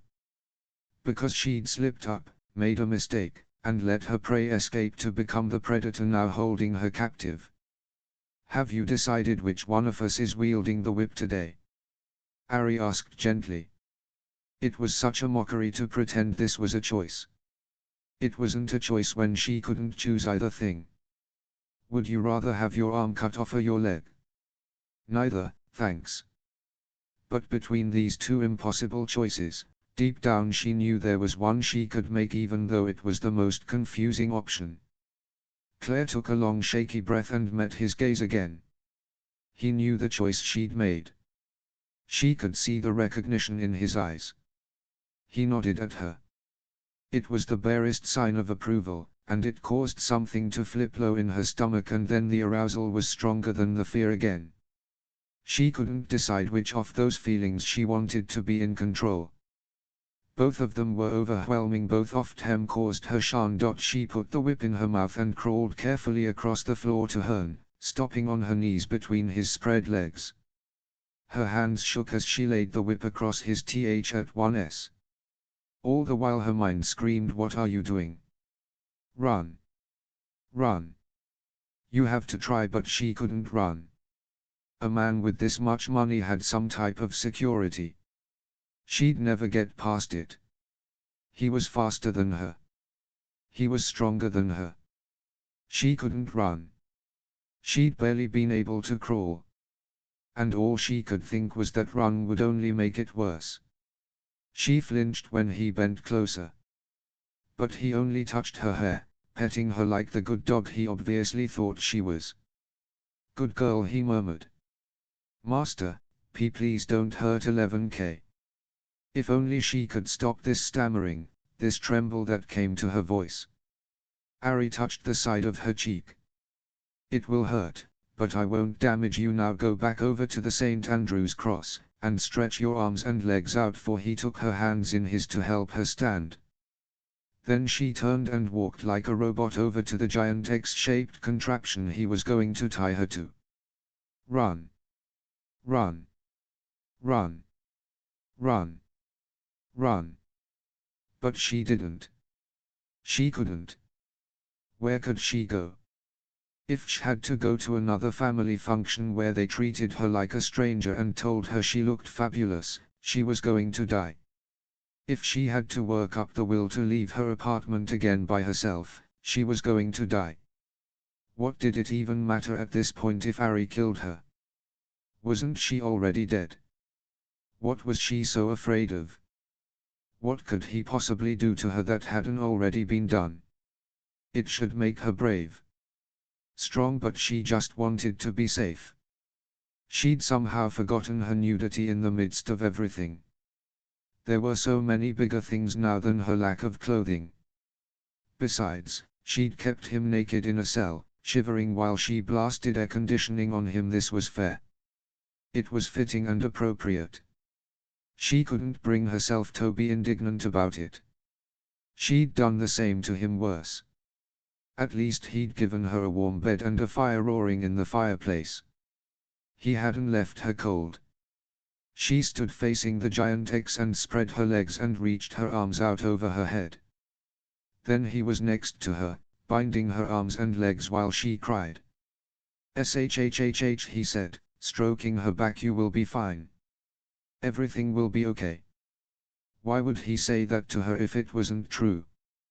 But how could it possibly ever be true? He wrapped another strap around her waist at the center point of the X, securing her further. She could only whimper as he made escape even more impossible. "This is to keep you safe. If you're squirming, you could get hurt." Hurt? He was about to whip her. Of course she was going to get hurt. But she knew what he meant. "You know why we're here." Had she been concerned he would get hurt when she'd used a similar whip on him? No.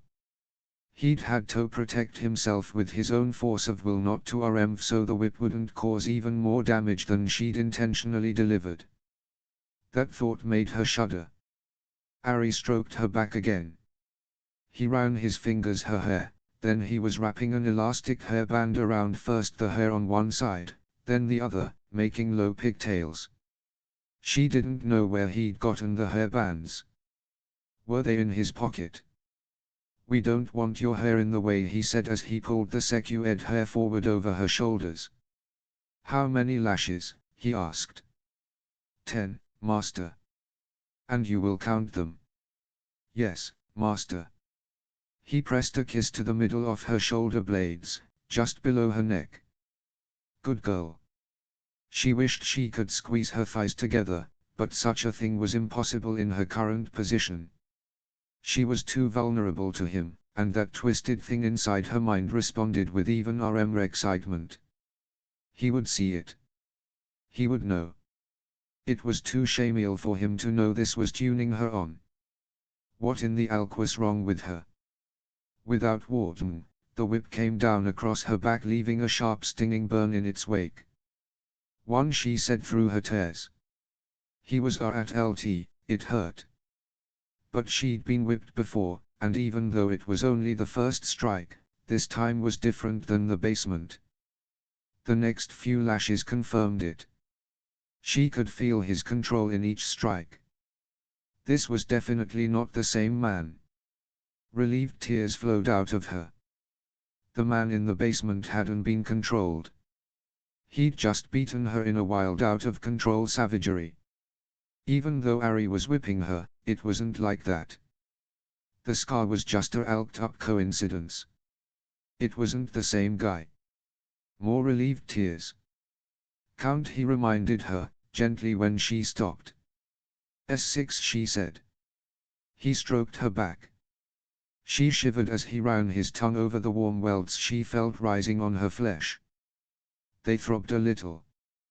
The throb echoed the growing pulse in her pussy. "Claire, I need you to stay with me. Focus and count. We're almost done. You're doing so well." She tried to stay with him and focus, but there were so many things in her head fighting for dominance. And despite the pain, every time the whip landed, she just became more aroused. Everything about this man was different. She wanted him like she'd never wanted anyone. But she didn't deserve him after what she'd done to him. And maybe he didn't deserve her after what he was doing to her now. But she didn't care. She wanted him. Claire counted the last few lashes. She cringed, expecting the 10th to be the worst, but it wasn't. It was the same. They were all the same. Perfectly controlled, precise movements laying rows of warm welts across her back. In a way, it was almost comforting. "Such a good girl," he said. "You are so perfect. So perfectly fucked up." But she didn't dare say it out loud. He released the bonds first at her ankles, then her waist, then her wrists. She was shocked she couldn't hold herself up, but he caught her when she fell back. "Adrenaline dump," he whispered. "Close your eyes and don't open them again until I tell you to." She closed her eyes and rested her head against his shoulder as he carried her up the stairs, down what felt like a long hallway, and finally back into another room. Even though her eyes were closed, she knew he'd taken her past windows because of how bright it was even behind her eyelids. You can open them now, he said as he laid her down on a soft bed. She opened her eyes. They were back in his room. He'd laid her down on his bed, not her own, at the top of stairs. Stay, he commanded. Claire lay there, looking up at the chains hanging from his ceiling over the bed. They hung from so many different points that he seemed to have unlimited options when it came to chaining a girl to his bed. That thought shouldn't make her so excited. It should terror and repulse her. Ari returned before she could replay the track of "This is so wrong and I'm so terrible for wanting him to touch me." "Roll onto your stomach, Master." He held up a tube of aloe gel. "It's for your back." She nodded and rolled over, her head resting on one of the huge fluffy pillows while he applied the cooling gel. His touch was light and careful as he rubbed it into her skin. "I'm not a sadist. I don't like causing excessive pain," he said. "What I want is absolute control and your complete and total obedience. I will use pain as a tool if I need to use it, but I don't want to use it. Now tell me, who do you belong to?" As if that were even a question anymore. "You, Master," she whispered. She knew she should, but it was too hard to fight this. It felt so easy to just let go of all the darkness that had been drowning her for so long. She was still afraid he'd torture or kill her. Why wouldn't he? Only a day ago, she'd sat with a knife on her lap, contemplating the grisly details of this man's murder, and now she was his captive instead. Somehow in this short time, she was calling him Master, as if this were some completely normal thing. As if every moment in her life, both good and bad, had been building to this. She didn't want to let herself believe this man could be decent to her. What he was doing wasn't right, but it was hard to think she didn't deserve some sort of retribution for her actions. And was it even retribution when she was about to come out of her skin from the need to be touched by him? Her body didn't seem to register any offense as punishment. The things she'd done were so wrong, and the way he'd treated her by comparison was far better than she should expect. Claire tried to shove those thoughts away. The small unexpected ways he'd been kind to her, combined with the attraction she'd tried to suppress for too long, were creating feelings and desires she didn't know what to do with. She arched closer to him as he stroked the side of her hip and over the curve of her ass.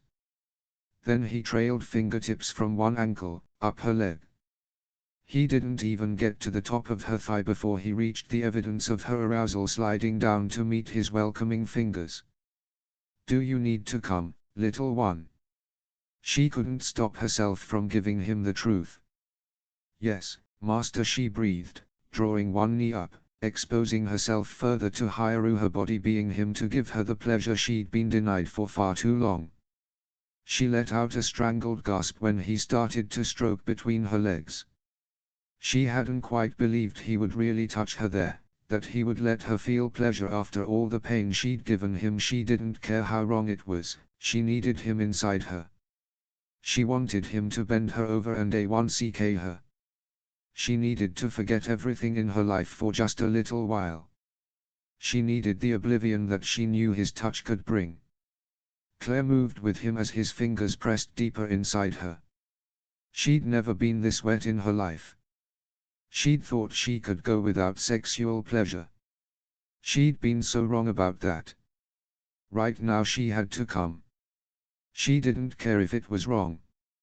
What difference would these dark fantasies make now?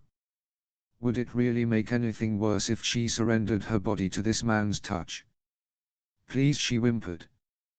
"Please, please." He pressed one hand against her back. "Be still and let me touch you the way I want to touch you." Ari held her in place while the fingers of his other hand played over her swollen sex as if she were his instrument and he knew exactly the song he wanted to play. Her hips bucked and rocked with him, her breath coming in heavy pants. This was so fucking wrong.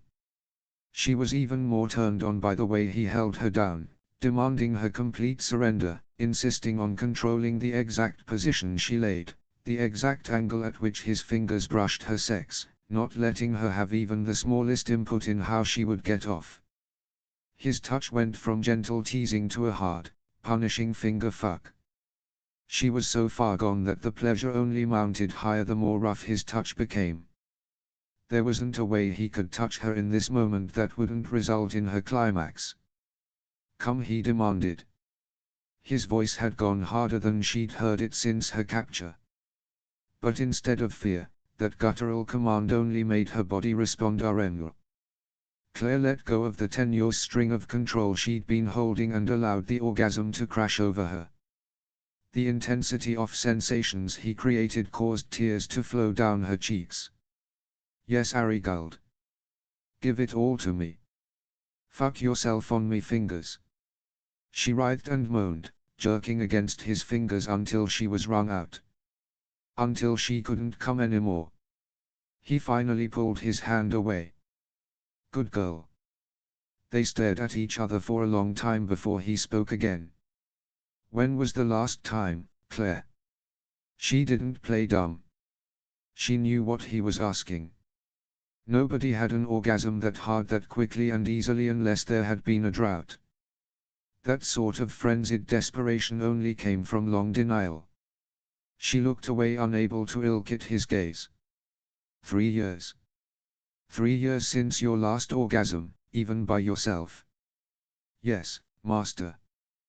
Did it happen when that psychopath had you? Ari asked. There was something dark and jaded in his voice she couldn't define. His fingers dug hard into her hip as he gripped her. He didn't seem to realize he was doing it. She shook her head. Are you lying to me, Claire? No, master. He let out a sigh and released his grip on her. Because it's okay if you did. It's not your fault. It doesn't mean you wanted. I know that, but I didn't. The last time was before he took me. Ari sighed. Why? Why haven't you let yourself come? You obviously needed it, so why haven't you touched your sulpy? She pulled away from him and curled in on herself.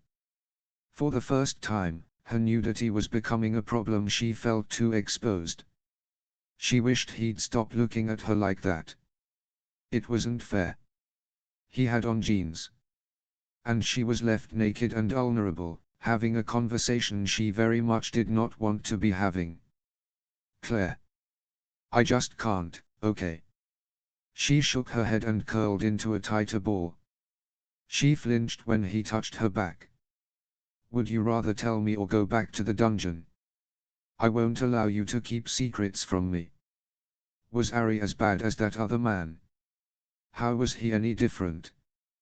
Why did she want him so much? Some sick twisted place inside of her wanted his control. She wanted his demands and his orders. She wanted the implacable absoluteness of him even though it was so fucked up. She wanted to just give everything to him. If Fluis was the way toward absolution, she would do it. The immediate panic over being his captive was receding in light of the way he kept restraining himself with her. She just wanted to obey him, but how could she want that? It had been so hard holding the pieces of herself together all alone in the world. She'd had no one to confide in. No one to trust. She just didn't want to do it anymore. She couldn't do it anymore. And yet, she couldn't admit this out loud. The deep dark shame that no one else could ever know about. Please don't make me talk about this, she whimpered. He patted her on the hip. All right. Let's go back to the dungeon. Master, please. Tell me, then. Why can't you touch yourself? Because I can't get off unless I. She couldn't say this out loud. It was too elked up. But Ari had all these whips and chains all over his house. He would understand. He wouldn't judge her. Would he? Did she care if he judged her? What he was doing was as disturbed as any of her fantasies. They were both unless you fantasize about things you can't let yourself think about anymore because of what happened to you, he asked quietly. She let out a long shuddering breath and nodded. Did you have these fantasies before you were taken? Yes, but they aren't okay anymore. He moved so fast she could barely process what had happened. All at once, he had her out of the curled-up ball she'd huddled herself into. Flat on her back he straddled her, staring her down, a hand wrapped around her. He wasn't squeezing, just holding her there. But he could squeeze. And they both knew it. But despite their positions, she got the strangest feeling that Ari didn't truly want to hurt her. He wanted things from her, but he didn't want to damage her in the process. She was beginning to realize his motivation for taking her hadn't been revenge. She gasped as he held her, her body arching toward him even as she knew a smart woman would be pulling away or struggling or pleading for mercy. She'd only thought she was wrung out. That aching pulsing throb started between her legs. Again Claire's gaze was held hostage in his. "This excites you, doesn't it? Tell the truth." "Why yes," she gasped. Ari stroked the side of her face. "Good girl. I want you to be excited for me." She whimpered and leaned into his touch. She could feel herself falling. She imagined the shattered pieces of herself drifting off into the wind somewhere. And she didn't have the will or energy to chase after them. She just watched it happen. It was easier to give in. Already she felt more peace as Ari's slave than she'd felt since the moment she'd decided to capture him. Everything that had been wound so tight inside her just released in the face of this new reality. Ari's voice broke her thoughts. "My first rude. From now on, every RMRMNG when you wake up, you will make yourself come. And you will be loud about it. I want you to moan. I want to hear your release. Every morning. Do you understand? I can't, unless you let yourself have those fantasies. I know. You will let yourself think those thoughts, and you will come. Every morning. It's the first thing you do from now on when you wake up. Do you understand, little one?" "Yes, master." "Good girl." Why did that soft murmur of approval do flewings to her? Did she crave hearing it over and over? Ari got off her and off bed. "Why are you doing this?" she asked. "Because I need it. And you clearly do, too. But it's so wrong." Claire wanted him. She wanted this, whatever this was. But could she really just go along with it? It was different last night when she'd been so afraid he would hurt her. Everything she'd done was for survival. But more and more she felt that he didn't actually want to destroy her. And if that was true, could she let herself want this? Ari laughed. "What you did to me was wrong." She looked down at her hands. "So is this payback? I hurt you so you hurt me." He shook his head. "No. This is taking what I want and giving you what you need. Fuck morality. It's just you and me now working our fucked up shit out between us in our own way." She wanted to retort that he meant his way, but if that were true, her body wouldn't be crying out for his. 28 Preheated the oven and put in the leftover pizza from the night before. It was better in the oven on a baking stone.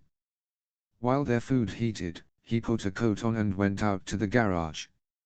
He removed the license plate from Claire's car and cut it into pieces with an electric saw, obliterating all the identifying information it contained. When he was finished, he dropped it into one of the trash bags he'd taken from her place and put them in the trash cans. He took the cans to the end of the vast property for pickup. The long walk gave him time to sort his thoughts. Ari was pretty sure the place he'd been kept in wasn't her actual home. The whole vibe of the space had seemed far too utilitarian and temporary to be her home. There had been no art or pictures on the walls, no decorative flourishes. It was all too sterile. He slipped his fingers underneath the collar of his shirt to feel the bandages from the last time she'd whipped him. She was lucky. He wanted to save her more than he wanted revenge, despite the payment he intended to extract from her. The plans he had for her were far more merciful than most would offer. The two of them existed separate from society now. They'd both moved so far outside the realm of the polite rules of the social structure that the law or morality hardly even mattered anymore. None of the carefully crafted rules made sense for them. He felt suddenly like a very alien creature, as though he didn't quite fit into this world anymore. He wasn't sure if it was his brief time as a powerless captive or his own actions since then, but the world felt somehow unreal. He felt disconnected from everything but her. Claire was real in a way not even the biting cold outside could compare to, and he needed to be near her. If he lost her, he might also lose himself. Something had been forged between them in the scars he now carried for her. He wouldn't abandon her to the world or let her carry the shame she felt over her needs. He could take care of those needs, and he could remove her guilt for needing it in spite of all the events that had led her here. By the time he returned to the house, the pizza was done. He took it from the oven and put a couple of slices on a plate for his new pet. The chicken was extra warm from the heat of the oven. He took off the coat and shirt he'd been wearing and hurriedly ate his own food, leaning over the counter. He had so much work he should be doing at LT now with the club plans, but Claire was a tempting distraction. He couldn't believe she'd been wet when he'd touched her. And not just wet, dripping. It had been years since he'd been with a woman that aroused. She wanted him. She'd begged him. Ari had always hated subs who begged for pleasure. He'd always thought it was like a dog begging for scraps, whining and wheedling to get their way. It had annoyed the shit out of him whenever Holly had done it. But then Holly had done it to manipulate him and distract him from punishments. She was a brat for the attention, but then when she got it, she didn't want the attention she'd earned. She just wanted him to make her come. And he'd far too easily given into it. It had gotten to the point where all her needs were met, but none of his were. Holly had been the one in control in that relationship, collar or no. There hadn't been any true submission in her. And yet Ari had continued to indulge her, maybe out of boredom or the fear of never finding the right girl. But when Claire begged for pleasure, Ari bit back a groan. His jeans tightened uncomfortably at the memory of what had happened between them. He wanted Claire to beg. He might have to insist on it. He grabbed another water bottle and the food and went back to his room. She was lying on her bed in the nook where he'd chained her. She was covered with blankets. Her gaze was filled with hunger when it met his, and not just for food. The wariness was still there though, combined with an uncertainty.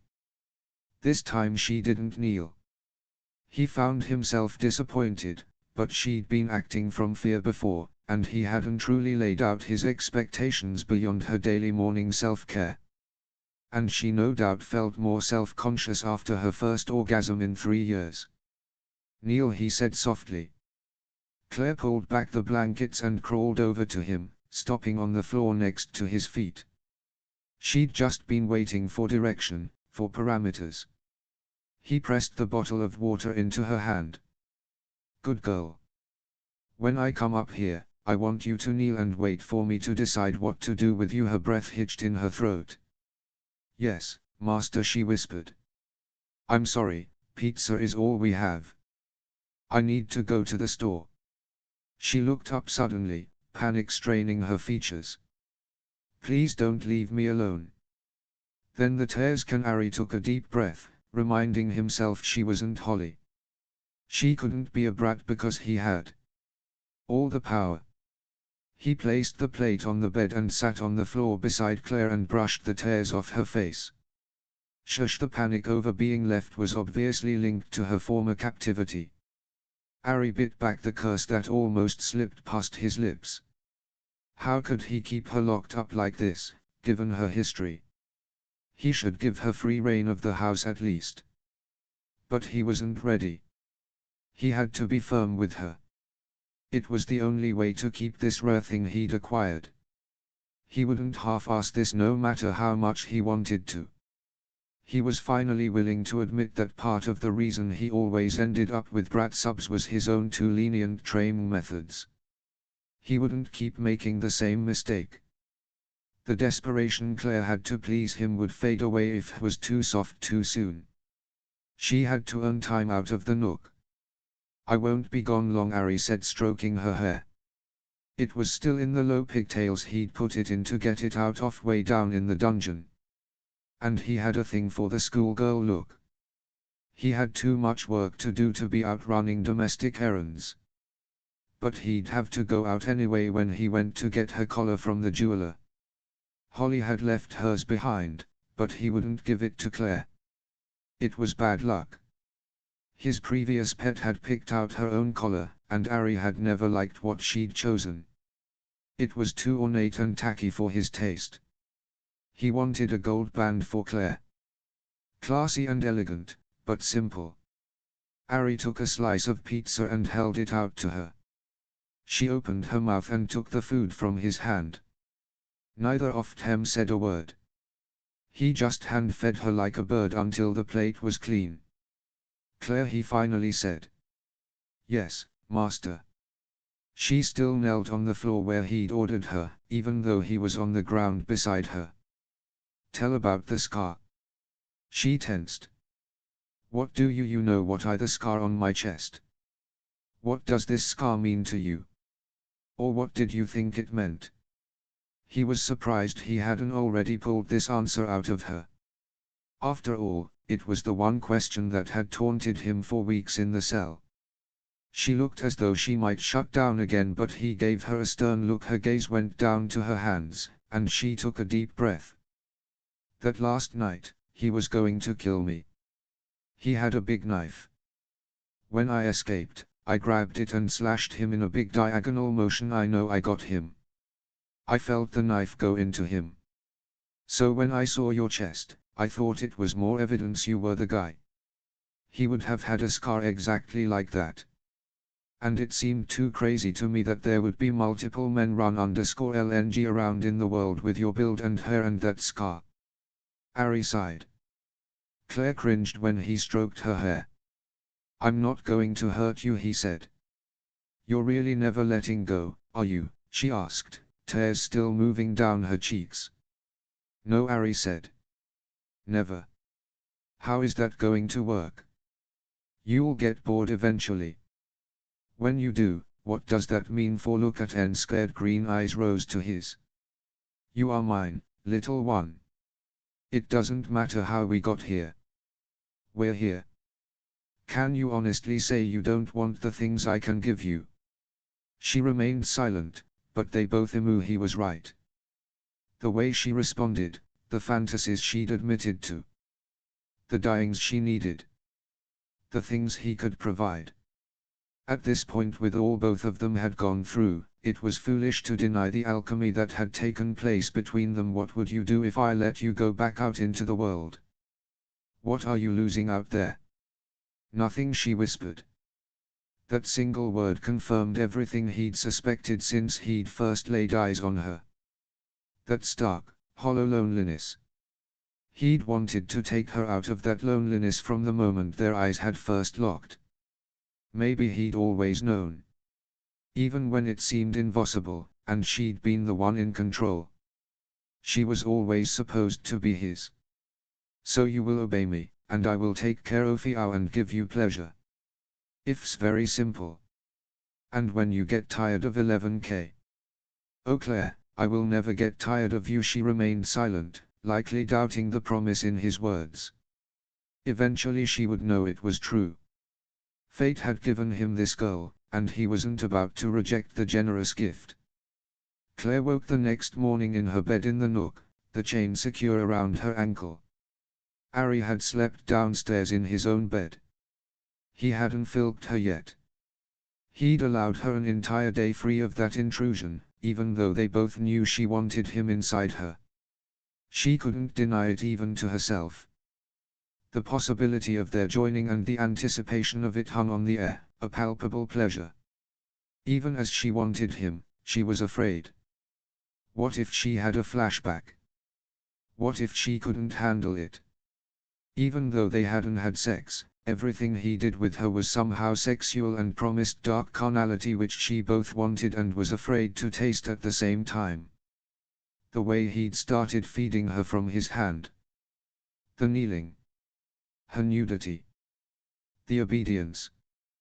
The way he'd bathed her the day before. The way his fingertips had gently caressed her old, faded scars from a more violent captivity. While his bedroom was a bright white windowless cave, she'd found when the blindfold was removed that his bathroom had huge floor-to-ceiling windows. It seemed so strange to have no privacy in the bathroom, but the enormity of his property and the protected gates around it ensured no one could peep inside.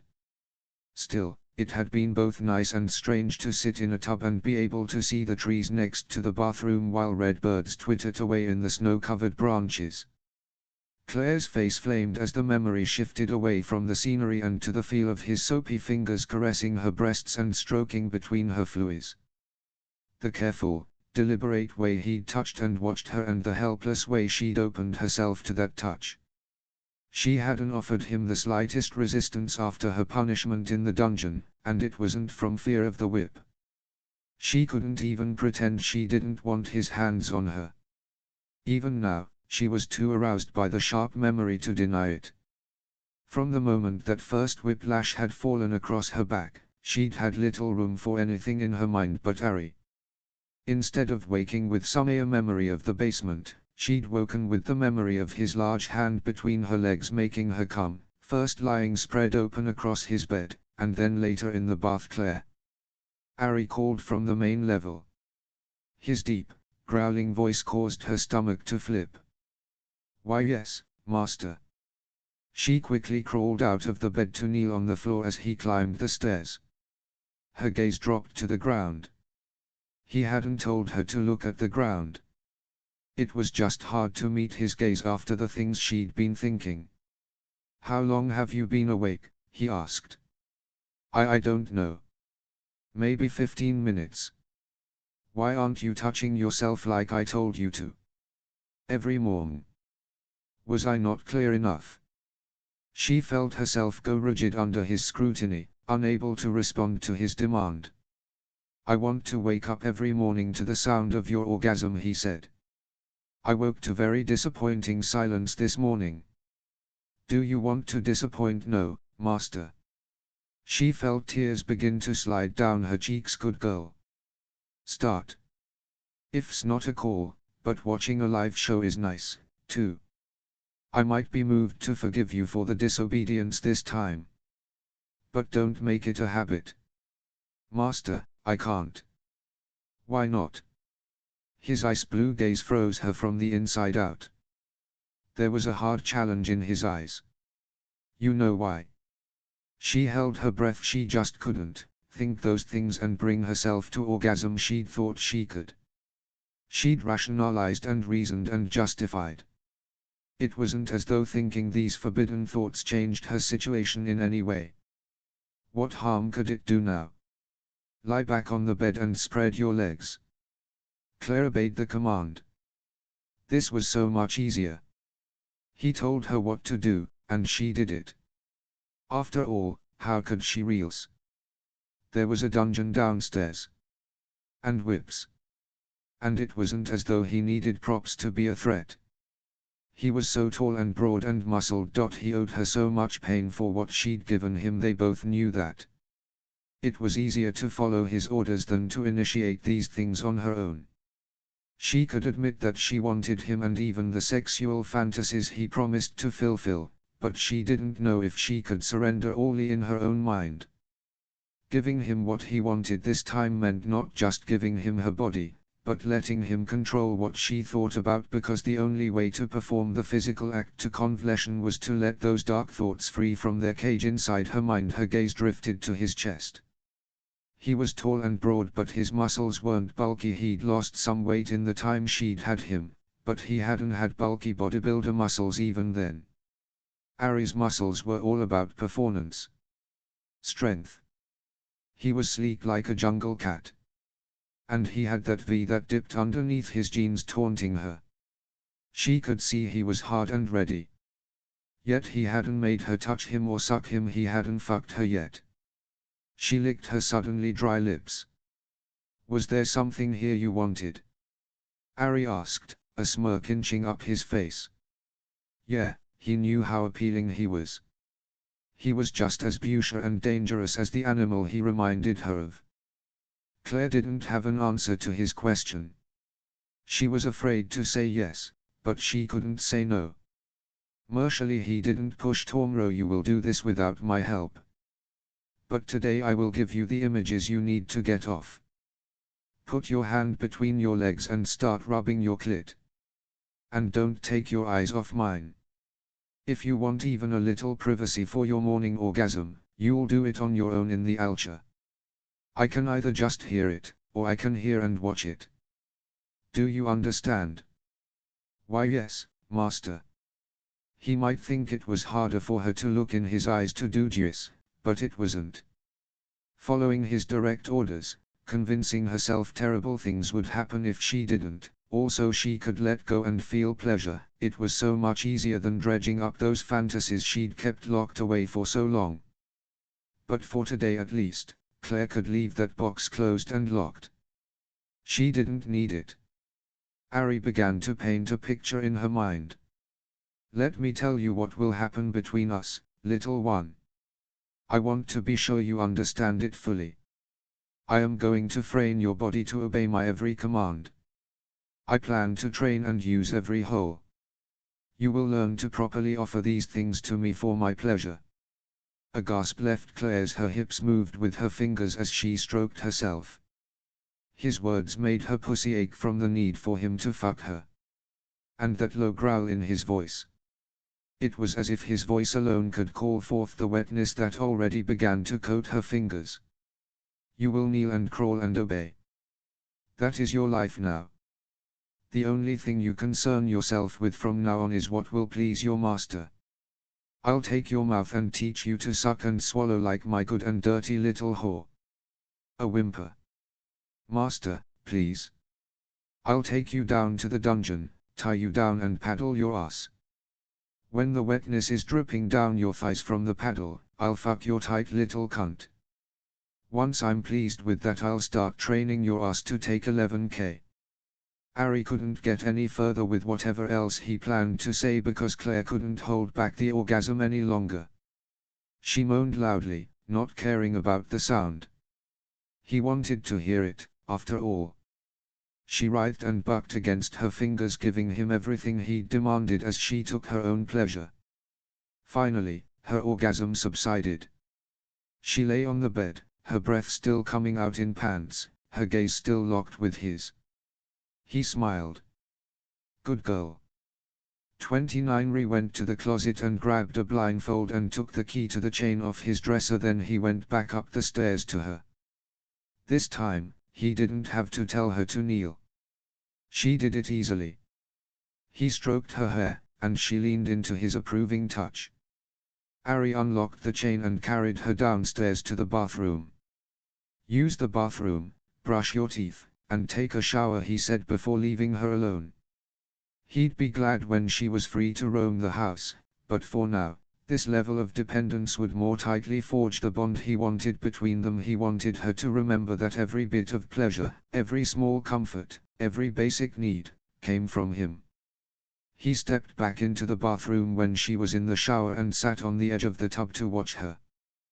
The shower didn't have the standard mottled glass that blurred the edges of naked bodies. It was clear and smooth, revealing everything to his greedy gaze. She flushed when she noticed him watching her, but she didn't stop. He wondered when the shy blushing would stop. Ari would miss it when it did. He considered getting in the shower with her, but she was still adjusting to her new situation. He knew he was large and intimidating, and even though it was a big shower, he didn't want to make her feel unnecessarily threatened. At least he wouldn't have to leave her today. Even though Claire thought he'd gone out to the store and left her alone, he'd decided instead to have groceries for the week delivered so he could focus on getting work done on the project. The combination of isolated captivity and this growing contentment over his new acquisition acted as a catalyst for the creative flow. It had been shut off for weeks, but instead of slowly creaking back to life, the inspiration had flowed him like water.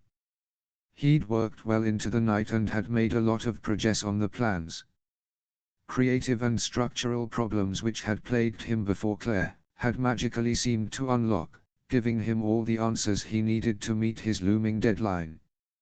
When Claire shut off the shower, Ari stood ready for her with a large fluffy towel. When she stepped out, he dried her off and wrapped her in it. "Sit," he said, indicating the place he'd been sitting, "and enjoy the show." He winked at her, and she flushed again. Claire tried not to ogle Ari in the shower. She shouldn't want him so much. Then again, she knew firsthand how terrible captivity could be when you didn't want to be touched by the person who held your life in their hands.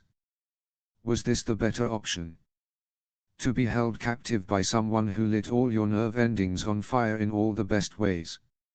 She thought about her abandoned apartment in the city. She couldn't imagine ever going back to that place again. She couldn't imagine standing there, alone in her chen, staring at the front door, willing herself to step outside. And now she couldn't go outside at all.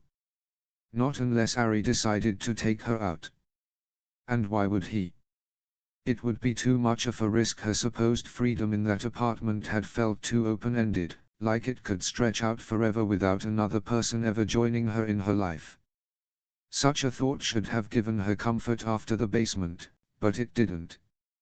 With too many possibilities and options, her world had narrowed and closed in on itself so that the simplest tasks became Herculean.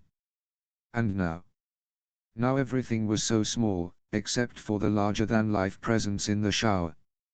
And it somehow felt better than what she'd had. She should have been happy about her escape from the basement, her freedom. But how could she ever be normal again? Or happy again? The worst thing had been the loneliness. She had no one she could share her experience with, no one who could understand. But Ari understood. They'd each taken turns playing both roles in this drama.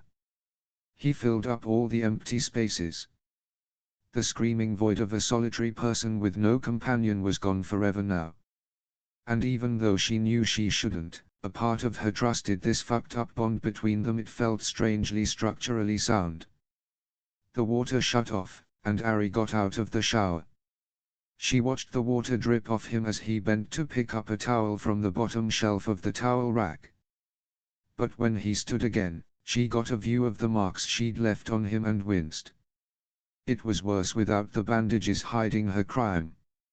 He dried off and left the bathroom without even glancing her way. She sat there, wondering if she was still supposed to stay here or follow him. He'd left her a brand new toothbrush still in the package, and there was a little space in the toothbrush holder beside his for hers. It felt so oddly domestic in spite of everything to brush her teeth and put her pink toothbrush in the holder next to his green one. It still seemed impossible that he hadn't locked her in a cell like the one she'd kept him in. He hadn't drugged her, or made her sleep on the floor, or threatened to HLL her, or made her bleed, or yelled at her. He'd given her a warm bath and a hot shower. Never cold water out of a bucket with a sponge. And he'd held her when she'd had the nightmare, not fricking her when she knew he wanted to. All these things felt like small kindnesses in light of the evidence of her own violence she'd just seen on his back. Ari returned wearing a fresh pair of jeans but no shirt. "Will I ever get clothes again?" A smirk inched up his cheek eventually. Maybe. It was then that she noticed the blindfold he held in one hand. "Close your eyes." Claire closed her eyes and didn't even flinch when he secured the blindfold, though her heart thundered in her chest, wondering what was coming next. She worried her mind might snap out of the way this man seemed to have hypnotized her. She worried she might stop wanting him and this twisted thing growing between them. Ari took the towel off her, but he didn't leave her naked. A few moments later he was helping her into a bathrobe. Then he scooped her up and carried her from the room. He didn't take her down any stairs this time. Ari stopped and set her on her feet on hardwood floor. He removed the blindfold, and she took a moment to look at her surroundings. They were in the kitchen. White, grey, Black. It was a very modern kitchen with a large stainless steel island that somehow looked stylish instead of cold. Along one wall beside a long blonde wood kitchen table was a sliding glass door. Snow fell in big $3 pieces, gently landing and collecting on the frozen ground. Ari began taking things out of refrigerator and started making breakfast. Claire couldn't remember the last time it had snowed so much in January. She moved to the table and ran her hand along the natural finish. "This table is amazing," she said. She'd never seen a table like this in any store or even design catalog. It was simple, yet elegant. Sturdy. It felt like it could last centuries. "I made it," he said. She glanced up, surprised. "You made this?" For a moment she forgot the circumstances between them. She had to take a break from reality to marvel at this table. "It's Busha. Is that what you do for work?" She watched as Ari kneaded and rolled out dough on the stainless steel island. That island wasn't mere design, it was practical. This was not a man who did instant biscuits out of a tin, she realized, cringing again at all the canned beef stew she'd fed him. He must have been going out of his mind for real food, and this kitchen, no, not work, it's just a hobby. "What do you do for work?" He had to be independently wealthy. Any job would have fired him after a week unexplained absence. Another wave of guilt washed over her at all the ways she'd elked up this man's life. He stopped working the dough and gave her a stern look. "Are you forgetting yourself, little one? We're getting really casual here." I am sorry, master." He nodded and went back to the dough, clearly not prepared to talk about his work, whatever it might be. Claire looked back at the falling snow. A fox stood outside the door, only feet away, staring at her. She yelped. Ari over to where she stood to see what had caused that sound to come out of her. "The fox?" he asked. She nodded. Claire had never seen a fox outside a nature show. "Yeah, that's Arnold." "You have a fox?" Ari went back to his work, flipping some breakfast ham that he'd started frying in a skillet. "He's not my fox. I found him iwired on the property last year. I guess he was lost, and he couldn't feed himself because of the iwiori. So I kept him safe and fed him. When he got better he disappeared back into the woods. I thought he was gone for good, but he kept coming back, probably because I keep giving him scraps." With that, Ari picked up one of the frying pieces of ham off the skillet and tossed it out the door into the snow. The fox ran after it. "But you nan't I knew," Claire said. "I couldn't just call him Hey Fox. I had to call him something." Ari went back to breakfast, placing the carefully cut biscuits on a pan and sliding them into the oven. He started a pot of coffee. "Milk, juice, or coffee?" he asked her. "Coffee, please." Ari nodded and got out 2 mugs and a single plate. "How do you take it?" "Black, a real coffee drinker," he said. Was he teasing her? She watched as he poured coffee into their tea. "Do you have any other pets?" she asked, wondering if she was again pushing too far or being too casual. His hungry gaze held hers. "Just you." Claire's breath caught in her throat, and just like that she was done with the Q&A portion of the RMRMNG. When the timer went off, he turned off the oven and stovetop. Ari took the pan out and put 3 huge biscuits on a plate and a slice of ham inside each one. He carried 1 mug and the plate to the table. "Get your coffee and join in." Claire got her coffee off the countertop and went back to the table. Was he going to just eat in front of her? Was this when his cruelty would begin? So fucking stupid to think he wouldn't turn on her. Of course he'd turn on her. Why wouldn't he? He'd probably start feeding her beef stew out of a can. Or feed her dog food. After all, hadn't she called him a dog enough times? She started to sit in one of chairs at the table. "No," Ari said. "Sit here." He patted his lap. Claire put her mug of coffee down beside his plate and sat across his lap. He took a bite of biscuit and ham, but then he fed her a bite. Just like with the pizza, he seemed to like making her eat from his hand. Like a pet. She tried not to think too much about how she liked it, too. By the time they were finished, he'd eaten 2 off biscuits and had fed her 1:30. He woke to the sound of Claire's moaning as she brought herself to orgasm. He smiled. It had been 2 weeks of that lovely morning alarm after the first day where he'd had to coax her and give her the images to help her get off. She'd followed his orders on her own. He wondered what she thought about. Did she think of Ari and the way he touched her, or had she returned to older fantasies? Either option must carry its own set of difficulties, but she pushed through until the delicious sounds of her moans and whimpers filled the room. When she'd finished, he got up, took a quick shower, and went to the kitchen to make their breakfast. Arnold stood at the glass door, peering into the house. The snow had finally stopped 3 days ago, but it hadn't really melted.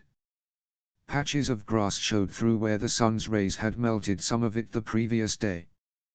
The fox stood in one of those patches, watching him cautiously. Ari took down a box of soft gourmet dog treats from the top of the fridge.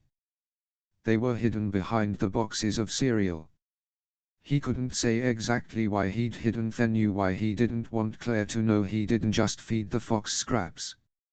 He'd practically domesticated him, though he would never keep him indoors. He'd briefly entertained the idea of keeping Arnold as a all-fledged pet once his leg was healed, but a few videos about foxes as pets immediately cured him of that idea. Foxes were dogs on the outside and cats on the inside, and twice as destructive as both. No, Arnold belonged in the wild, even if AD developed a relationship of sorts. Ari opened the sliding door and sat cross-legged on the hardwood floor. He dropped a treat onto the patch of nearby snow. Arnold warily approached it. It was the first time the fox had come back since that first morning with Claire in the kitchen. "Did you miss Ari?" asked the fox. The fox stared back. Ari imagined he could see a cross between fear and betrayal in the canine's eyes. Arnold was already going wild again. Not that he'd ever been truly tamed. He just trusted Ari. At least he had before this break in their routine. The fox let out a shrill, demanding whine. "Okay, buddy, calm down. You can have a couple RMR." Ari laid another treat down, and this time the fox moved closer. Arnold had visited every few days for the past year since he'd recovered. Ari was surprised the fox had returned after 3 weeks off nothing. The scraps and dog treats couldn't be that good. With the third treat, the fox was curled up in his lap, letting him scratch him behind the ears. "Don't worry, I won't tell the other wildlife about this," Ari said. The fox made a vocalization that sounded almost like a laugh before leaping up off his lap and darting down the hill. Ari could just make out a tail squeezing through the bars of the gate at the south end of the property. He shut the door and returned the treats to their hiding spot. After he'd scrubbed up and made breakfast, he took care of Claire. The fox may need to be free, but Claire needed to be contained. In the last week he'd gotten his security system set up to accommodate her wandering. He'd even set the same security on the outside gate system with a remote option to open the gate from inside the house. Soon he'd let her off the chain to wander, but not today. He moved her their morning routine. Bathroom, bathing, feeding, blindfold, and finally down to the dungeon. She knelt. She crawled. She said yes, master, and no, master. In 2 weeks she was nearly perfectly trained. He still hadn't allowed her clothes. She seemed to have become strangely comfortable with her nudity in his presence. Good. She didn't fight or cry or beg when he positioned her straddled over the spanking horse and strapped her down. He left her blindfold on. Ari crossed to a chair to retrieve the sleek black box he'd picked up from the jeweler the day before while she'd been napping. He opened the box to admire the gold collar. There were intricate angular knotwork engravings around the outside of band.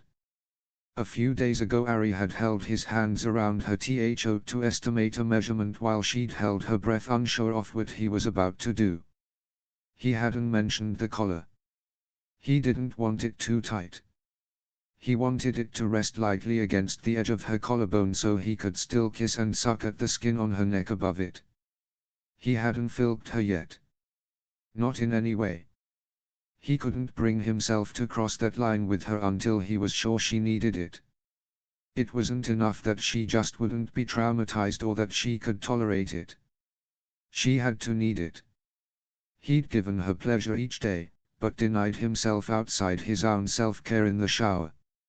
And each day she'd become more perplexed and frustrated by the lack of completion. Good. He bent next to her ear. Are you ready to be fucked, little one? Her breath seemed to lurch from her chest. Why yes, master. She squirmed on the bench. But you just came, moaning like a wanton slut, Ari said, teasing her. Master, please, please. That sweet begging. He would never get enough of it. He left her and crossed to the wall, taking a paddle off a hook. When he returned he smacked her ass with it. She jumped and yelped, not expecting the sting. A beautiful flush of red warmth bloomed out over her ass. He rubbed the sting out. Master, did I do something wrong? No. I'm just testing a theory. The paddle landed again with a loud crack against her flesh. And then again and again until her skin was heated and bright red. Tears slipped from under the blindfold. Master, please. She whimpered. Shhhhh. He trailed the edge of the paddle over her back, then he set it down on the ground and dipped a hand between her legs. I knew this would make you wet, he said. Now, you're ready to be fucked. Another whimper left her, but this one was desire. As he stroked between her legs, the whimper tuned into a low Armanclair. Yes, master. From this point on, things are changing. I won't just give. I will also take my own pleasure from you. However I want, whenever I want.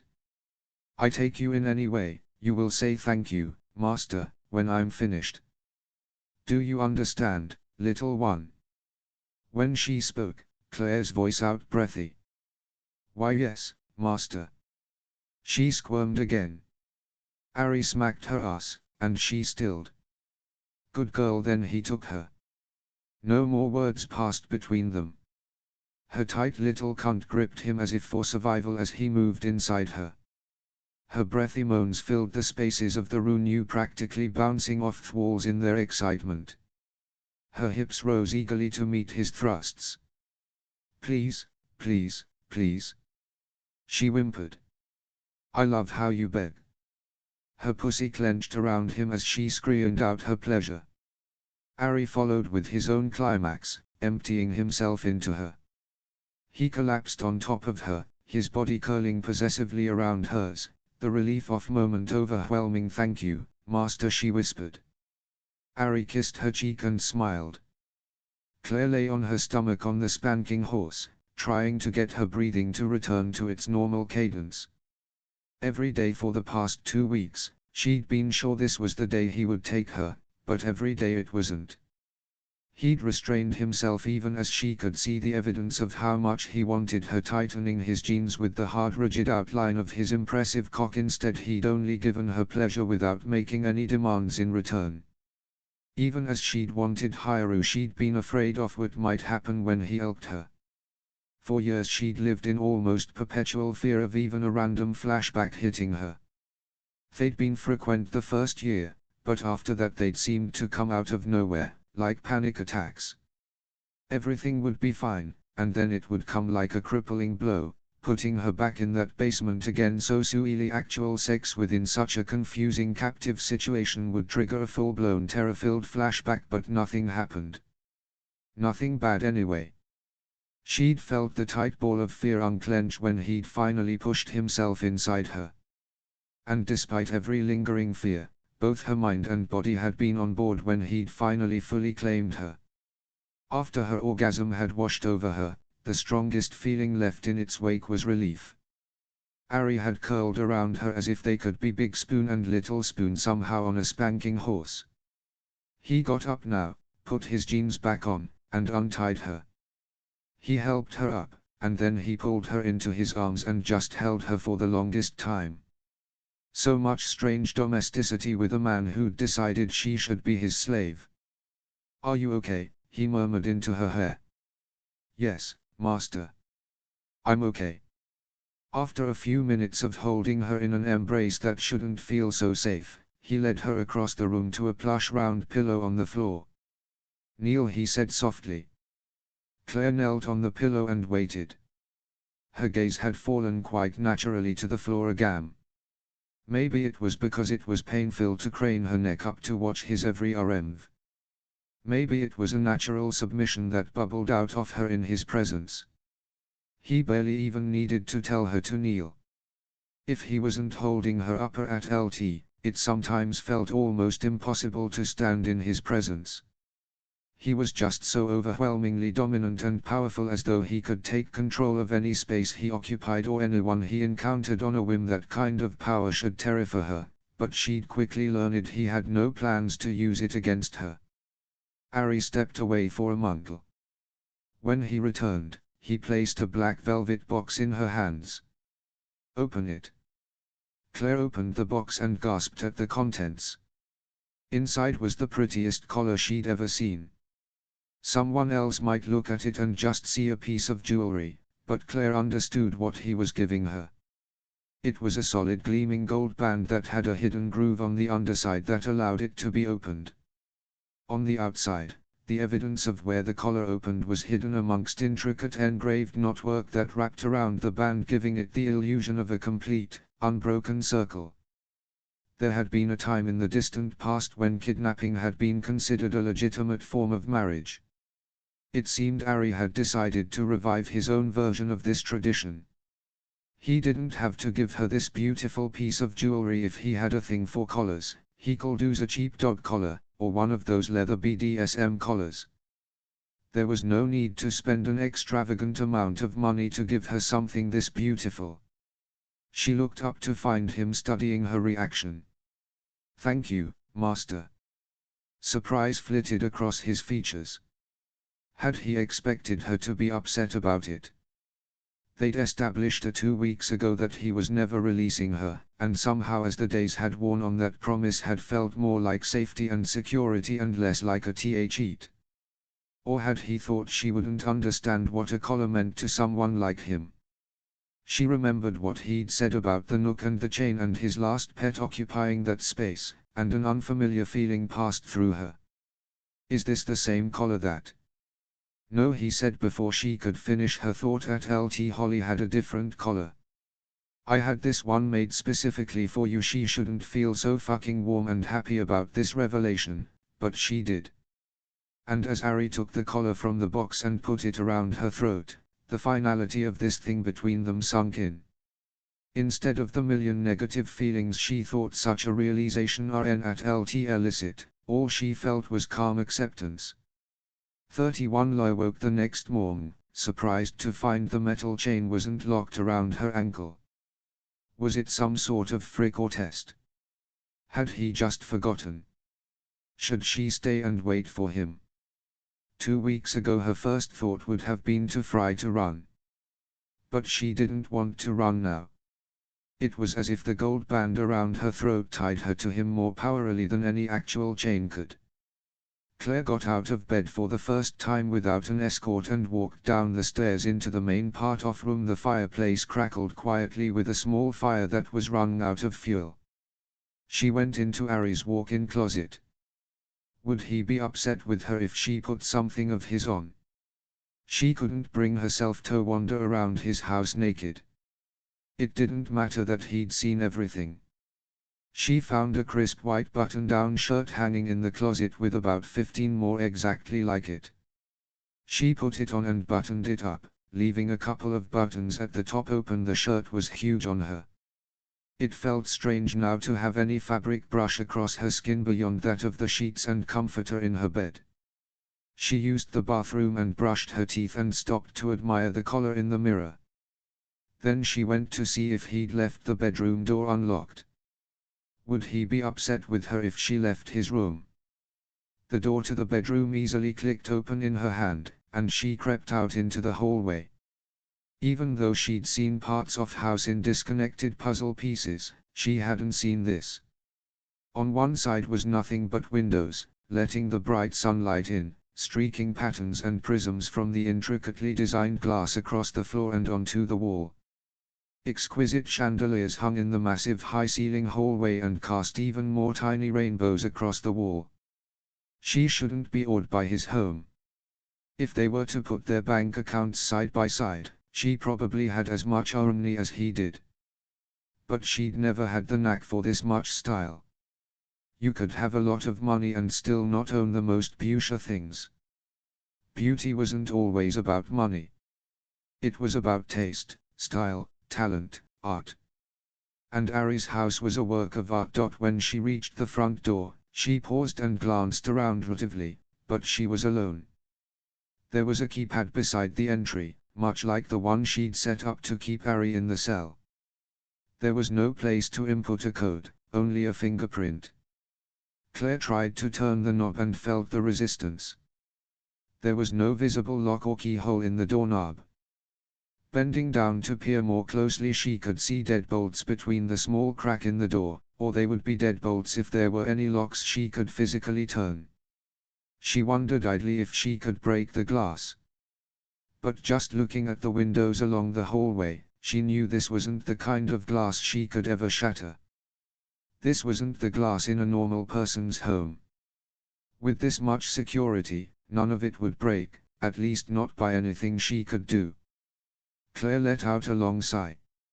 She didn't have to berate herself for not trying to escape. Ari's careful security would keep her inside. She never could have predicted that the thing that would finally fully break her was pleasure and kindness. Further down the hallway she heard voices. One of them she recognized as Ari, but the second was an unknown male voice. Her heart hammered in her chest at the awareness of an unfamiliar male.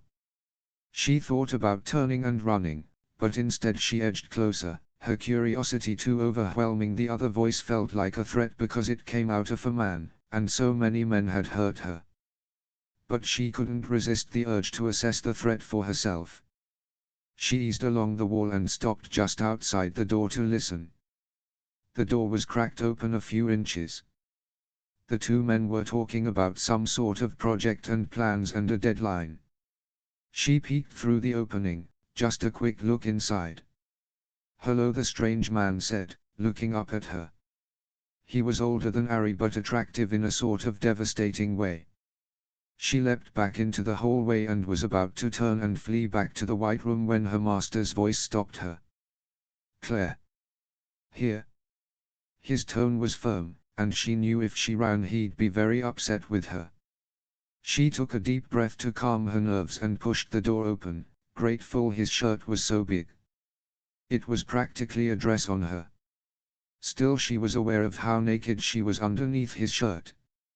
Her nipples pebbled out against the linen.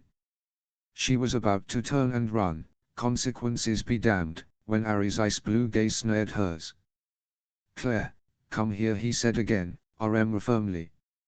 He wore the same shirt she did. They were a matching pair. Except he only had one button undone and wore a pair of jeans. She eased into the room. Ari sat at a large drafting table. The stranger stood on his other side. There were what looked like blueprints spread out across the table. Her hand drifted to the gold collar around her throat. "Kneel," Ari said when she reached him. Her breath caught in her. Claire's gaze dropped to the ground, feeling the stranger's eyes on her. She felt the panic edging in, the tears prickling the corners of her eyes. "But," she whispered. Now Ari commanded. It was a quiet command, but it carried so much weight. She looked into his eyes and didn't speak another word in protest. His expression was absolutely serious, and she still didn't know if she was supposed to be wandering around the house like this. She was angry at herself for thinking these things. She found herself grateful again that she'd tested the bars of her cage, because otherwise she'd regret not trying to escape when she'd had the opportunity. At least she'd tried. It was the most important thing. The tears threatened to spill from her eyes, but she got down on her knees next to him and stared at her hands, her breath coming in short, shallow pants. She wished her breathing was quieter. She wished it wasn't so obvious just how upset she was. What would the stranger think about this? Ari's hand was immediately in her hair, petting her. "Good girl," he said, his voice going back to that softer place that soothed her and made her feel safer than she should feel in captivity. "Were you trying to escape?" he asked. His tone was casual, like he was making a joke, but they both knew he wasn't. Surely he had to keep up the pretense for the other man, that this was all some game. She hoped he had to keep up that pretense, anyway. The possibility that the stranger would approve of what Ari was doing would be so much more dangerous. "No," she lied. "No, what?" His tone went back to that harder place again. She felt the heat rise in her face. "No, master," she said quietly, but she knew the other man could hear. The room was too quiet, the only other sound was the ticking clock on the wall. Finally the stranger spoke. "So, you have a new pet? Hiding her from me? When do I get to play with her?" His tone was light, but the moment was anything but light for Claire. A small whimper escaped her throat, and she moved closer to Ari, as if begging his protection from this man. She was too afraid to actually beg him, afraid it would only make things worse. Begging had never done her any good in the basement. It only made her captor do more terrible things to her. "I'm not sharing this one," Ari said, still gently stroking her hair and the nape of her neck. She leaned into him as he petted her. "Whatever happened to my slut is your slut?" the other man asked. Claire flinched at that, biting back the sob that wanted to escape as she waited, still terrified Ari would turn on her. "I'm afraid we won't be playing that game anymore," Ari said. "Claire is different." Then his attention tuned to her. "Look at me, little one." The gentleness in his tone called her gaze to his. He wiped away the tears on her cheek with the pad of his thumb. "Did you need something or were you just exploring?" he asked. Exploring," she said, because she couldn't think of a made-up need. She still wasn't convinced he hadn't forgotten to lock the chain around her ankle. Would he punish her for wandering through his house? "Let watch," then the man said. "Kane." Her master sounded exasperated. "You know how much I like to watch. I promise I won't comment or interfere or touch her."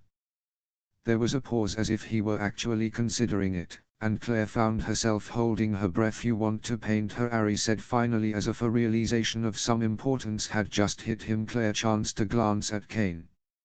He stared right into her. It was a hard, unyielding stare that unnerved her, but there was no malice or cruelty in it. He looked at her as if he could see through the shirt she wore, but there was surprisingly nothing lewd in his expression. He wasn't leering at her. She wasn't sure what it was she saw in his gaze, but it contained an intense raw power, whatever it was. And it scared her. "No, I need to paint her." "You've always wanted to paint one of your girls," Kane said. "And you've always said no." "Holly. Are you kidding me? I wouldn't mar a canvas or waste the paint on that brat. I'm glad she's in Paris. This one suits you much better. And those eyes, holy A1CK, Ari. I have to paint her. You know I have to paint her. But I need to observe her in action first." So Kane was an artist. But he wanted to watch Ari touch her. Or A1CK her. What kind of art did he make? Claire's gaze had returned to the floor as the two men talked about her like she wasn't in the room. "When would you want to do it?" Ari asked. If you let me watch you with her today, I'm free tomorrow morning to paint. How much? I'll give you the friends and family discount. 200,000, Kane said. Claire's breath felt trapped in her chest as she waited. Ari wasn't selling her to this man, but the exchange of money, the negotiation over her, it felt too uncomfortably familiar. How big would the piece be? Ari asked. You've seen my work. The standard size. Ari sighed. Okay. He stroked her hair, and she looked up at Hyoru knowing he would see the fear and question in her gaze. She couldn't wipe it from her face in time to hide it from him. He's not going to hurt you, Ari said, but he is going to watch, and tomorrow you'll pose for a painting. Why yes, master, she said, even though she had no idea what any of this meant or why Ari didn't seem able to say no to Kane's request. Good girl. She really is perfect, Kane said. Even if I'd agreed to paint Holly, she would have opened that smart mouth of hers when you told her. She never would have just said yes, master, and obeyed, even if she wanted to pose for N, and that's why Holly only called Sir, Ari said. I'd assumed as much. Claire chanced a glance to catch Kane pulling a white tube out of his pocket. He placed it on the table. Use this on her. Ari picked up the tube. What is it? Arousal cream, Kane said. I got a whole crate of it from Lindsay. The results are intense, to say the least. Ari turned the tube over, reading the words printed on the back. Have you used it on Saskia? Oh yes. Many times. It turns her into an even more wanton whore than normal. Claire flinched at that, but Ari just chuckled. It would make this much easier on her, Kane said, his eyes meeting Claire's. She looked back down at the ground, her pulse racing. How long does it take to reach frill effect? Ari asked. Up to 15 minutes. Depends on the person. And how long does it last? An hour or less, Kane said. You can use more if it wears off before you want it to. Ari nodded, still reading the back of tube.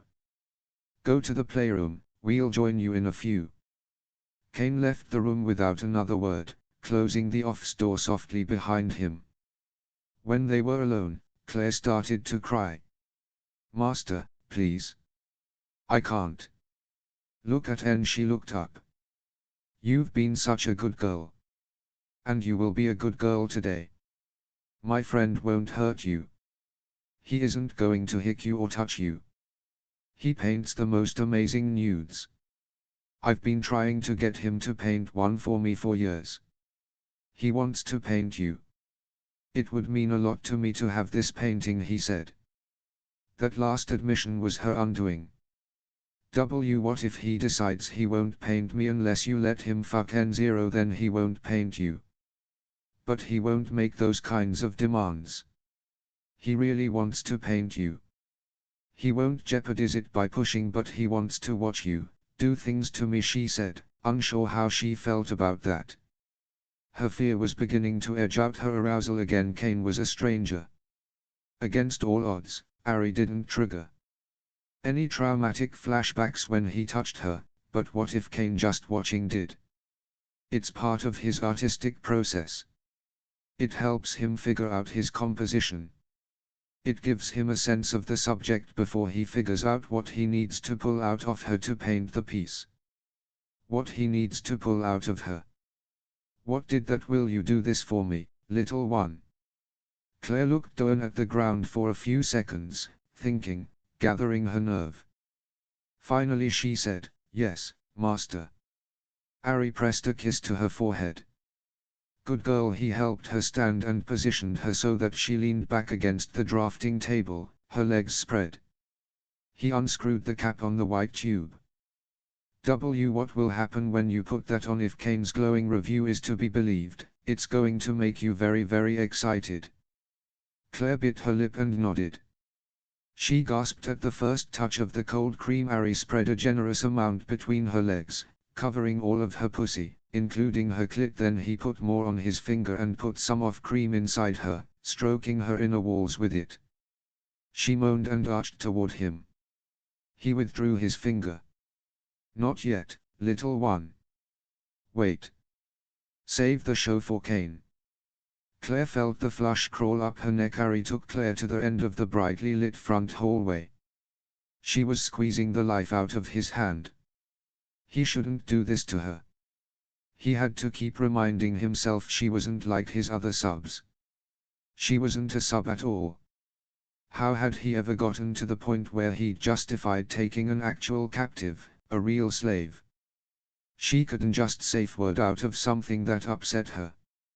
And he didn't want to traumatize her. He just wanted her. Her and her obedience. So if he didn't want her broken at his feet, he had to watch her carefully and not push her beyond what she could take. He pressed her against the wall next to the playroom door. "Claire, look at N wide," scared eyes met his. "If this is too much for you, I can send him away and punish you instead." He needed to give her an out, however weak. He should have made her tell him everything that had happened in her former captivity, but he couldn't bring himself to hear the details. It would only confirm what a monster he was for keeping her like this. "What if I have a flashback?" Ari brushed her hair back and kissed the shell of her ear. "If you have a flashback, I'll get rid of him." He pushed the door open. "Kane. Could you come here a minute?" The other man joined them out in the hallway, and Claire flinched. Not a great sign. He should shut this down right now. But if she couldn't handle it, she needed to tell him and take the out he'd given her. "Yeah, what it is?" Kane said, his gaze raking over Claire. "Will you go get me a bottle of water from the kitchen?" He didn't want to leave her alone, right? Sure. Kane was gone a couple of minutes. Ari stroked her hair and carefully watched her for signs of a panic attack. "Here," Kane said when he returned. "Is she okay?" He actually looked concerned. That expression was weird on his usually impassive face. But the show of concern seemed to loosen Claire's tension.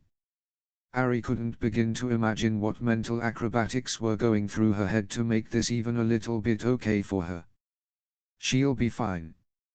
Just give us another minute." "Sure." Kane went back into the playroom. Ari unscrewed the bottle cap and handed the water to Claire. She took several long drinks. Finally, when the bottle was half empty, she handed it back to him. "Better?" he asked. "Yes, master. Listen to me. He's in art mode. When we go in there, he's looking at you as an artist. Nothing RML. He's not judging you, and he's not going to hurt you. Or touch you. Okay?" She nodded. The fear was starting to recede. Her breathing had RM'd back into a more normal pattern. Her pupils were beginning to dilate, evidence that the arousal cream was working. When they were inside the playroom, Ari turned to observe her reaction to the space. Unlike the foreboding dungeon, this room was bright and welcoming, with sunlight streaming in a giant window which took up one wall. Outside the window was a view of the pool, which was covered for the winter. Beyond the pool was a seemingly endless stretch of green rolling hills. Or they would be green if they weren't covered in snow. The trees next to the perimeter fence sat so far away, they looked like small landscaping bushes. Gauzy light gray drapes were pulled back from the windows, letting the full light and view in. He watched Claire as she walked around the room, taking everything in. Her bare feet padded over the blonde hardwood before sinking into one of the white rugs scattered about the room. He had the same bondage equipment upstairs that he had in the dungeon, as well as many of the same whips and crops and canes. Only in Fluis Roru the sex furniture was a light gray leather against blonde stained wood. Any metal parts, instead of being black, were a bright stainless steel. He'd designed and made each piece for this room.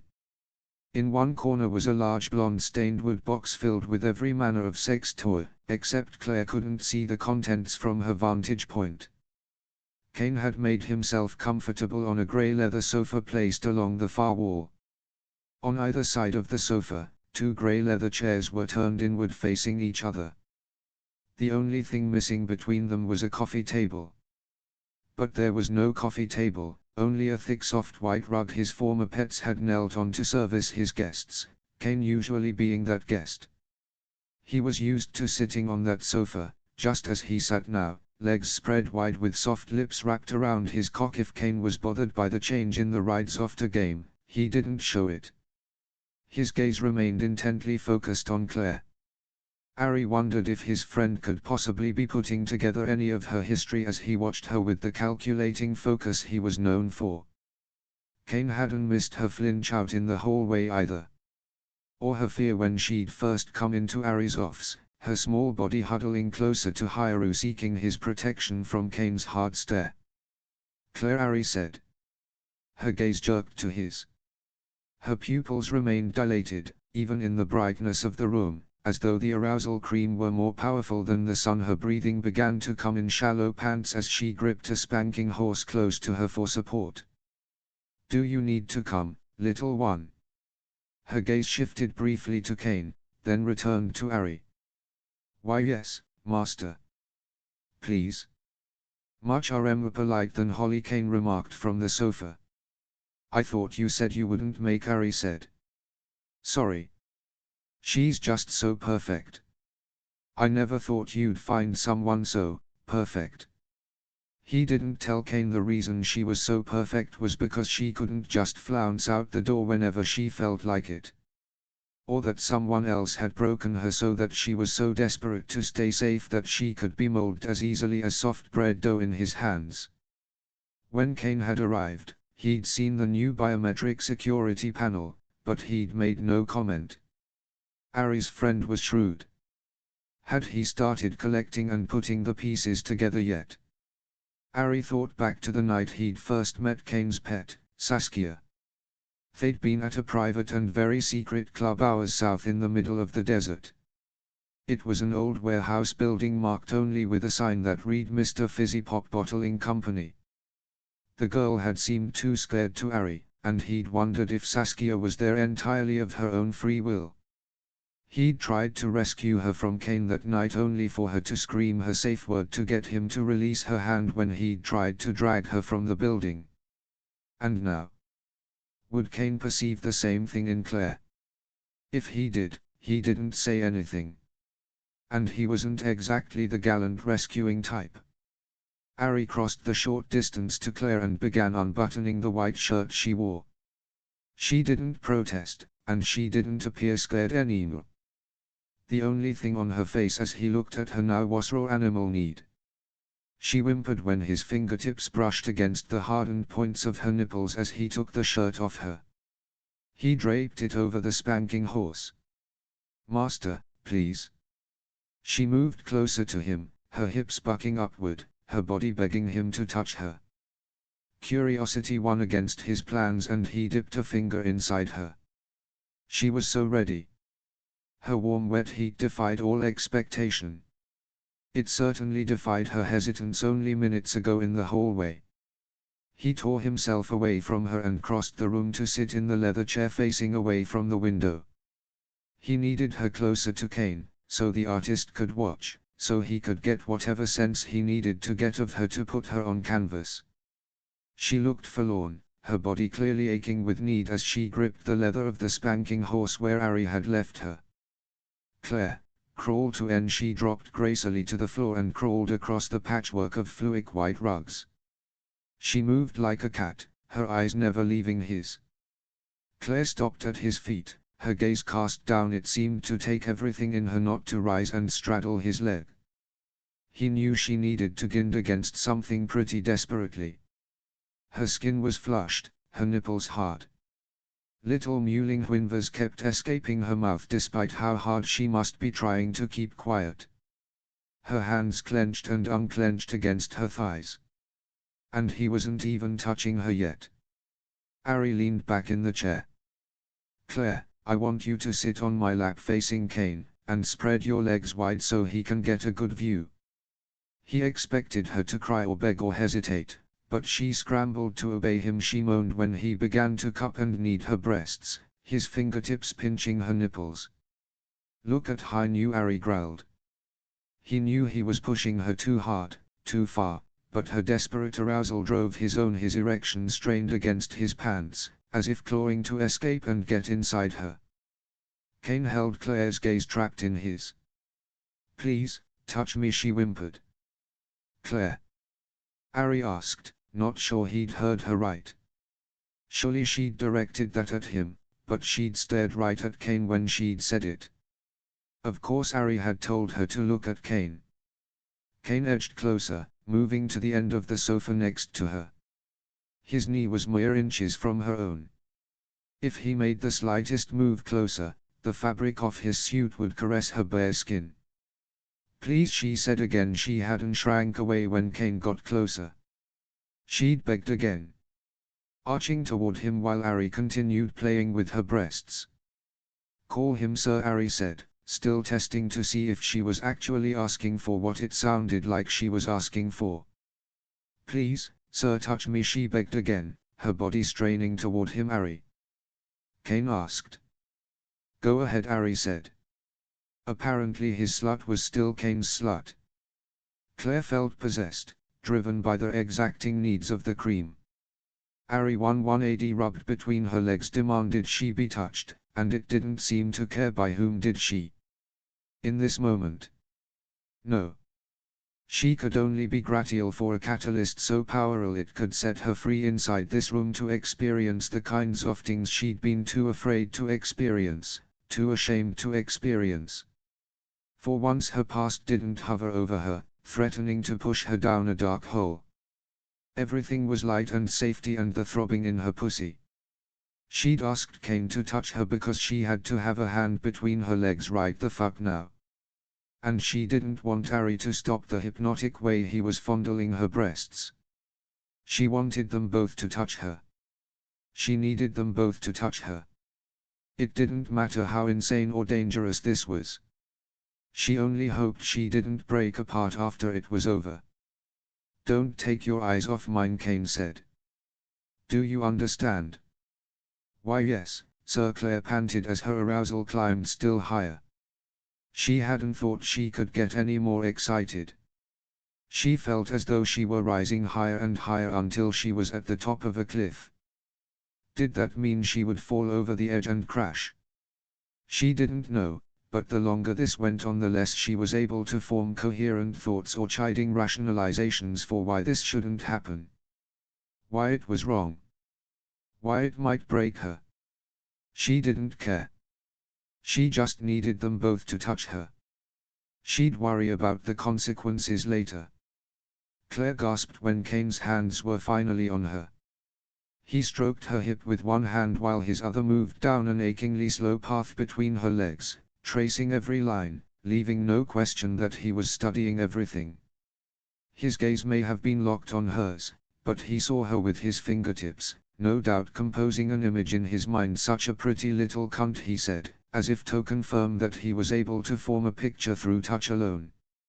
Ari's hands still stroked over her breasts. His mouth was at her throat, licking and kissing up along her jawline. "Good girl," he growled in her ear, which only excited her more. Kane pushed 2 fingers inside her. She arched and bucked her hips against Hearn, wishing one of these men was fucking her. She needed more than fluid tease. She needed something larger and more unyielding inside her. She needed to be taken. Consumed. "I will demand more from you tomorrow," Kane warned. These words should scare her, but it only made her want whatever might happen more. She didn't want to wait until the next day. She needed those demands now. Claire only hoped they used this cream again because she was afraid she couldn't let go of her fears without it. Kane slowly withdrew his fingers from her and sucked them into his mouth, tasting her, his eyes never leaving hers. Then he rose from the sofa and walked away. She whimpered. "Please, sir." Did he not like her or want her anymore?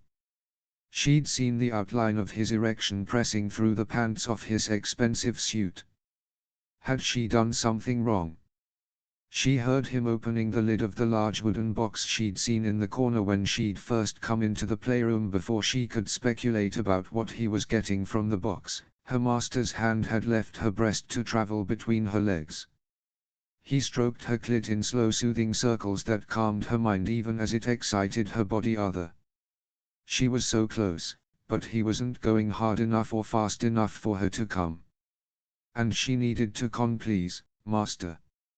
Not yet, little one. We aren't ready for you to come yet, Ari said. Cain returned with something black and phallic. It didn't look like a vibrator or dildo because it had a thick, sturdy base like it was meant to sit on the floor and be straddled hands-free. He leaned close and whispered in her ear. I'll let you come with this toy vibrating inside you, if you let me watch you suck your master's cock. Claire could only whimper in reply. Cain. Ari said, a warning. She's hot and ready. I want to watch her on her knees. Ari stroked her hair. Well? Cain asked, turning his attention back to Claire. How badly do you want to come? Will you give me what I want? Why yes, sir, please, please.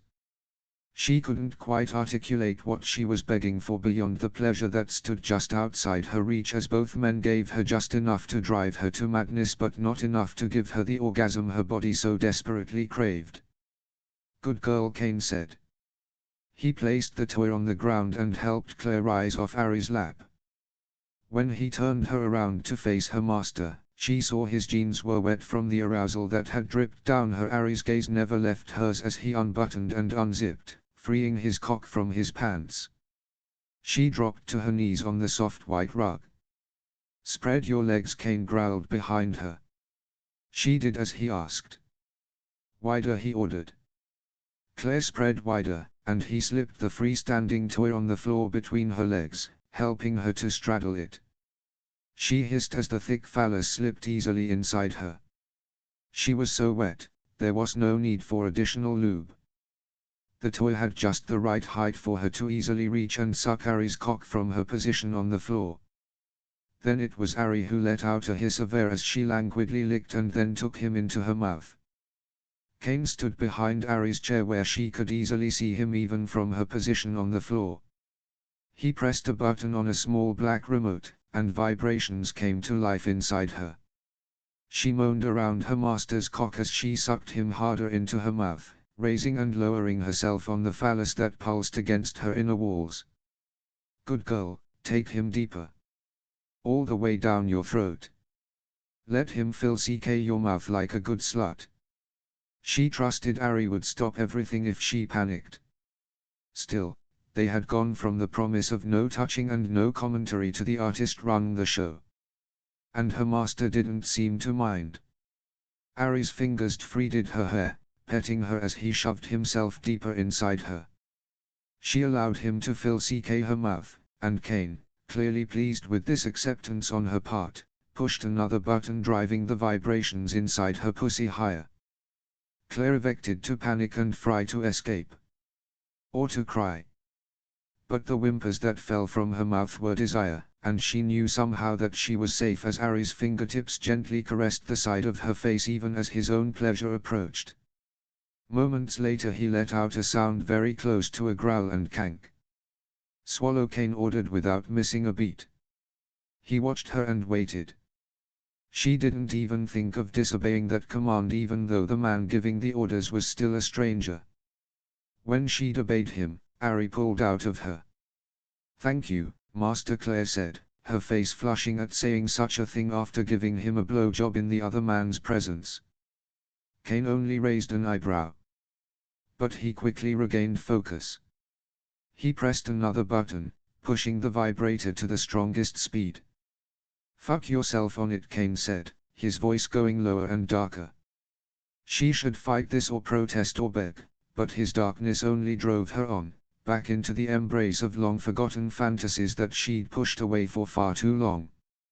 Ari held his hands firmly over hers as she held onto his knees, bracing herself to raise and lower over the toy. It took only a few seconds of this for the pleasure to build to its peak inside her. She screamed out, her August knew her nails digging into Ari's jeans. But Kane didn't press the button to stop the toy. Please, she whimpered, unable to take any more. The vibrations stopped. She collapsed forward, resting her head on Ari's lap as he petted her hair. Good girl, he said. But Kane wasn't finished with her.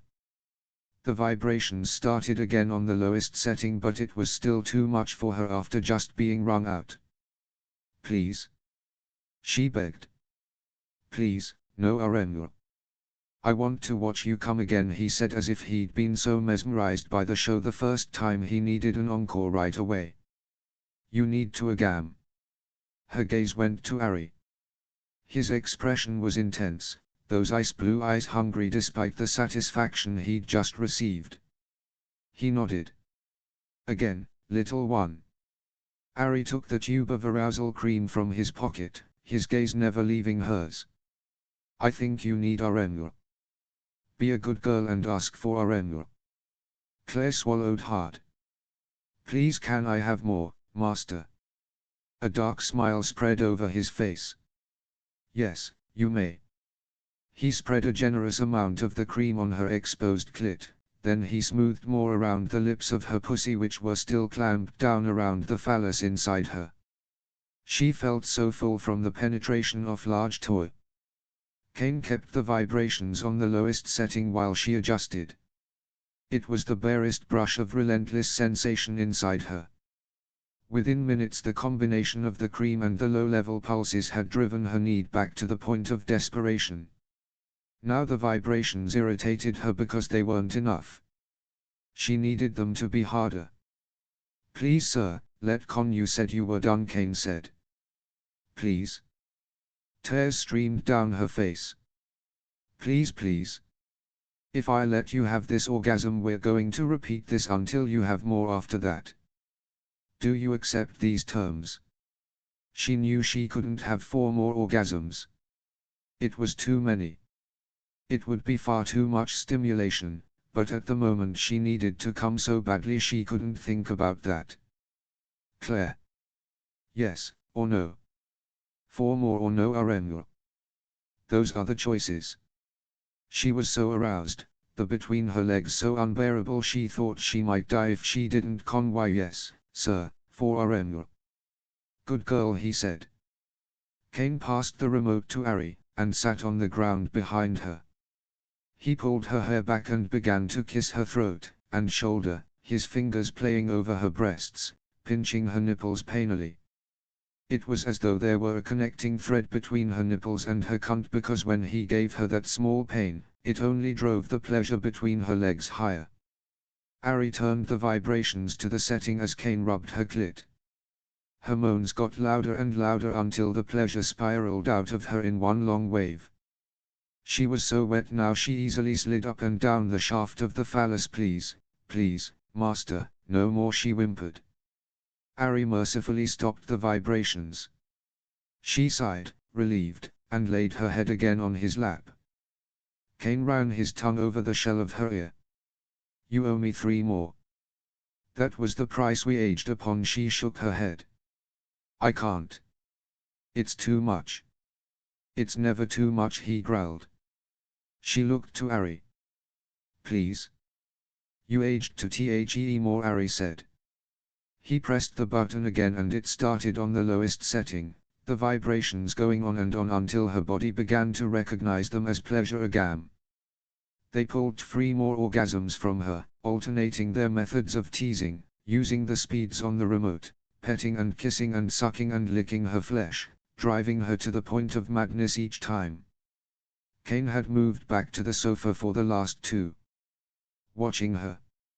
Making her hold his gaze as the 2 men took turns tormenting her pussy with the remote. Finally, the vibrations stopped. Kane picked her up, leaving the toy behind on the ground. He passed her to Ari, who held her in his arms in the chair. She curled against Hairu, her head resting on his shoulder. Did you get what you needed?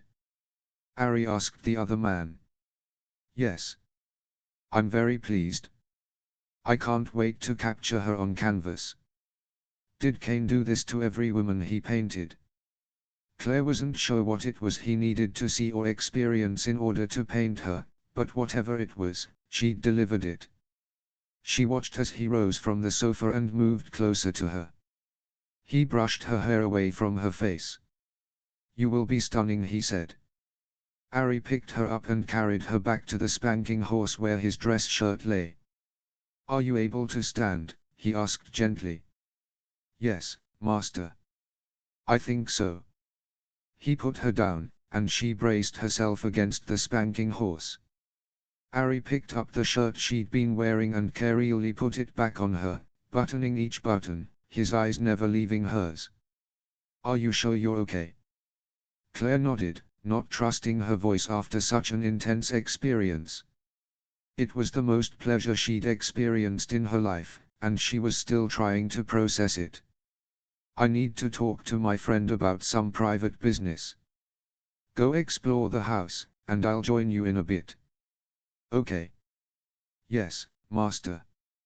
He stroked the side of her cheek and bent to press a kiss to her forehead. 32 bit back the groan as he watched Claire leave the playroom. His white dress shirt hit the backs of her knees, but it was still sexy as hell even as it covered so much of her skin. He wanted to rip it off her again and make her stay, but he needed to talk to Kane before he started to get ideas in his head that could only bring her harm. "So, you're not sharing her?" Kane said, his tone chiding. It was more a smart-ass statement than a question. "It would seem from what just happened that your slut is very much still my slut. So how is she different? Besides not being a brat." I get it. She's perfect. Maybe you aren't as into sharing someone you actually care about as I am." Were Ari's feelings for this girl that transparent? He'd been attracted from the first moment he'd seen her, but her sweet submission to his desires since their positions reversed had started to create something much deeper than lust. He needed to protect her. And he was angry that he hadn't been there to save her the first time. "She has a complicated situation." The cream lowered her inhibitions, Ari said. "Otherwise, there's no way she would have." Kane had moved back to the center of sofa, his arms stretched out over the back, smug and self-satisfied. "That was the point. She looked terrified, but I needed to see her come before I could paint her. You know how I operate. I wanted to paint her. You wanted the painting. That cream isn't magic. It only heightens desire that is already there.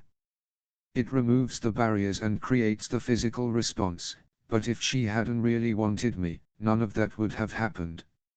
She wouldn't have begged me to touch her like that. I just wanted to make it easier on her." Ari wasn't sure what to make of that. Kane had always been a distant, cold motherfucker.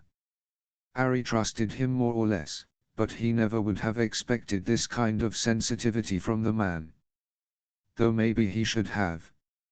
He was an artist after all. Fission accomplished. "But you aren't fucking her," Ari said. "I don't think she could handle it, even with that cream. By the way, you need to get on the phone with Lindsay and get a crate of that stuff, for I will pay whatever he wants. I've never seen an arousal cream that potent before. I didn't even have to touch her before she was acting like she was in heat." Kane's smile widened. "I know. Saskia loves it, too." He turned serious. "So, why is she different? Why can't she handle alking 11K? You know she wants." Ari rolled his eyes. "Shut up. I'm not saying you don't have your obvious charms. I just think it would be too much for her. It might cause a bad reaction." An eyebrow raise was Kane's only reply. Ari couldn't stall any longer. Kane needed to know the backstory on all this, or he might do something to trigger her, and then nobody's painting dreams were coming true. Ari sighed and rose from the chair. He unbuttoned his shirt and took it off, laying it across the spanking horse where a copy of the same shirt had been draped only minutes before. Only this one didn't smell like Claire. Kane smirked at the clothing removal. "I didn't think you were into men." You know you've got to be the bottom because I'm never the bottom, Ari laughed. Shut up, asshole. We're not having sex. I keep telling you, you don't know what you're missing. Do you want to know why I'm not sharing her or not? Technically, you already shared her.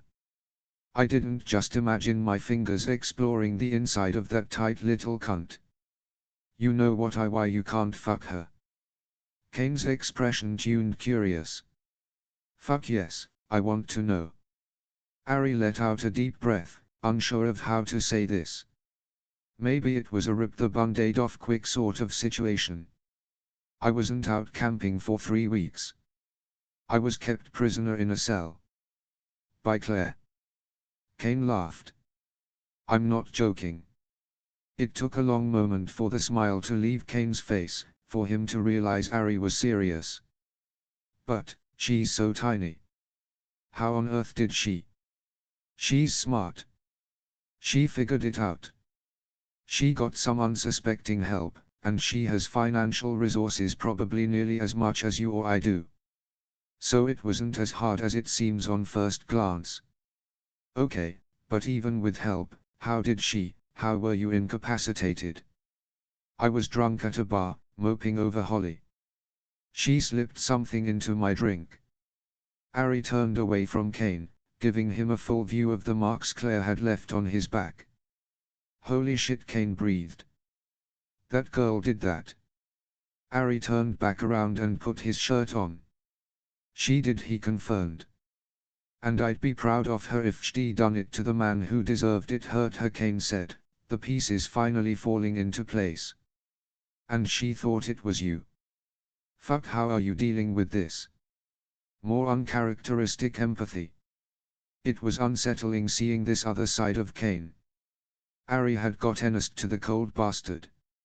He shrugged. Well, I'm keeping her as my slave, and never letting her go, so you tell me how well I'm handling it. He said it almost nonchalantly, as if this explained everything about his mental state. And don't you dare judge me. I know it's wrong, even with what she did, but I don't care. That girl needs me. She can't survive out in the world. She was barely holding it together before our paths crossed. How long would it be before she found another man she thought was her captor and started this shit again? She might kill the next guy. I got lucky. She's dangerous. She's wild. She needs to be controlled. As much as Ari was sure Kane colored outside the lines with his own morals, he was also sure he wouldn't keep a woman as his literal slave with no way out. He waited for the inevitable judgment and disappointment from his friend. It didn't conk. Do you want to know how Saskia and I, well, that was a subject change. Maybe Kane just couldn't process this. Sure, Ari said. At least he wasn't calling the cops. Not that he'd ever thought Kane was that noble. She conned me out of $12 million. I hunted her ass down in Italy, told her she could choose between prison or being my slave, and I think it's clear which thing she chose. So, no judgment from me. I required far less provocation than you did. I'm afraid my pet might not still be breathing if she'd held me captive and beat Claire. Is lucky it was you and not me. Shit. So that night in the club when I was trying to save her from you. Your instincts were dead on, Kane confirmed. I took her out in public to try not to make the same mistake with your girl, as if he could risk taking Claire out in public. But that night she chose you. She wouldn't let me save her. She was nearly hysterical at the idea of being separated from you, Kane shrugged. What can I say? I'm an irresistible Mafrulka. But if she wanted to leave now, you'd let her go, or at LT. No matter how much it seemed they had similar situations and were engaged in similar. Ari would never let Claire go. Absolutely not, Kane said. It would HLL me. I can never lose her. And someday when I'm gone, she'll have Marcus. There was a 15-year age difference between Kane and Sasha. It wasn't a problem now, but someday it would be. Of course Kane had already considered that. He always considered everything. He kept his life in neat boxes with a different identity attached to each box. Ari was never sure exactly the nature of Kane's relationship with Enlarcus. The man worked for him in various capacities from errand boy to bodyguard, but he also seemed to be a friend, perhaps even a sometimes lover. Ari had never pried too far into their arrangement. But now it seemed there was something going on with all three of them. "So how is your girl settling in?" "She seems to be doing well, all things considered," Kenny observed. "It helps that I'm not as sadistic as you." Kane just chuckled at that. Ari sighed. "I think she's struggling a bit. She knows how wrong this whole thing is. I think she's afraid if she trusts me I'll hurt her and break her arm. But she's very obedient. That's a plus. Oh, she's a dream you, but she's waiting for the other shoe to drop. She doesn't think I can see it, but her face is so expressive. She's still struggling with herself and not fighting me." Kane was silent for several minutes. Finally he said, "Maybe Claire could meet Saskia. You should come to her private show next week. I'm having it at my estate. She's got a whole new series of paintings. You might like one." "Did you get the invitation I sent?" "I haven't gone through the mail yet. I was kind of preoccupied." "Well, come and bring Claire." It wasn't the worst idea Kane had ever had. Claire found a fresh pot of coffee in the kitchen and poured herself a cup, then stood next to the sliding glass door. A small grey biometric panel stood next to the glass now. It should make her feel trapped, but instead she felt safe, knowing that no one could get in or out without Ari's thumbprint. She stared out over his endless property, watching the snow come down. She felt the heat flush over her chest as she thought about what had just happened in the playroom with Ari and the artist. Even now the place between her legs heated and came awake again at just the thought of it. It had been all her fantasies from before the world came apart. Even as she'd arched into the hands of both men, straining toward them as their mouths devoured her, seeking more and more contact, the fear had lingered in the back of her mind. What if she had a flashback? Not a memory. The afil sometimes came and drifted by like a macabre horror film. Those were bad enough, but flashbacks were different. When that happened, she actually went there as though her body and mind were both transported out of the here and now, back into that basement. She felt things, and she couldn't find her way back out. It was like an adulterer you knew you were having but couldn't force yourself to wake up from when it happened. It was like she'd never escaped. Like she was still there. But today there was no flashback. In fact, TH01 at 1 she still got nightmares. The flashbacks hadn't happened once since she'd been with Ari. It was as though they were afraid to surface in his presence, as if he had the power to destroy them forever. The variance in the playroom with these two men had been nothing like what she'd experienced before. She felt like it should trigger something. After all, how much free will did she have here? Wasn't it the same? She was at Ari's absolute mercy. It was only his kindness that kept her safe. A kindness she still couldn't understand. She'd thought it would be just like the basement. Or worse. After all, the guy in the basement had just been crazy. Ari had a legitimate grievance. But this thing with him couldn't be more different. It felt shameful to want him to touch her because it wasn't as though he were her boyfriend. He hadn't asked her out on a date or wined and dined her. The way they'd met was far too dark for her to feel these light airy feelings whenever he was near, those butterfly stomach flips when his gaze was on her. His arctic gaze became warmer and warmer when he looked at her now. And it melted all the things that had kept her libido frozen safely in ice. As bad as she thought it at LTB to want him, it felt 1,000 times more wrong to love him. It had been so long since she'd loved someone that she didn't know if she was remembering it right. Maybe she didn't know how to feel real love anymore. and maybe she didn't know what it felt like to have love directed at her. This fluing with Ari was twisted and wrong. All these soft feelings she found herself having couldn't be real. She couldn't be developing actual emotional attachment to this man. Could she? Maybe it was Stockholm Syndrome. But she hadn't felt Fluis way in the basement. Uhativa captive / captor attachment she'd formed for survival in that basement was very different from the way she felt with she heard the two men talking as they moved down the hallway toward the chen. She felt frozen like prey standing in the light coming from the window. She should run and hide back in Ari's room, but she stood there, drinking her coffee, staring out the window. Kane came up behind her. She jumped when he touched the middle of her back, but he didn't make a big deal of it. "Claire, I need you to get a good night's sleep tonight. You have a long day ahead tomorrow. We'll start work at 9 a.m. Yes, sir." The title fell from her lips without her conscious thought. She spun quickly to find Ari standing beside the Chen Island watching her. Was that okay? Was she supposed to call Kane that outside of playroom? But he only nodded his approval. 33T was he at LT30 the next morning when Claire wandered into the kitchen wearing a terry cloth bathrobe. Ari stood beside the table, setting up for breakfast. 3 coffee mugs, 3 forks, 3 plates. He didn't look up from pouring the coffee when he spoke. "Good, you're up. Kane will be joining us for breakfast in a few minutes. He's setting up his supplies. I thought he was coming at 9. Ari poured the last coffee just as the kitchen timer went off. He took the coffee pot back to its spot on the counter and grabbed some oven mitts to take a breakfast casserole out of the oven.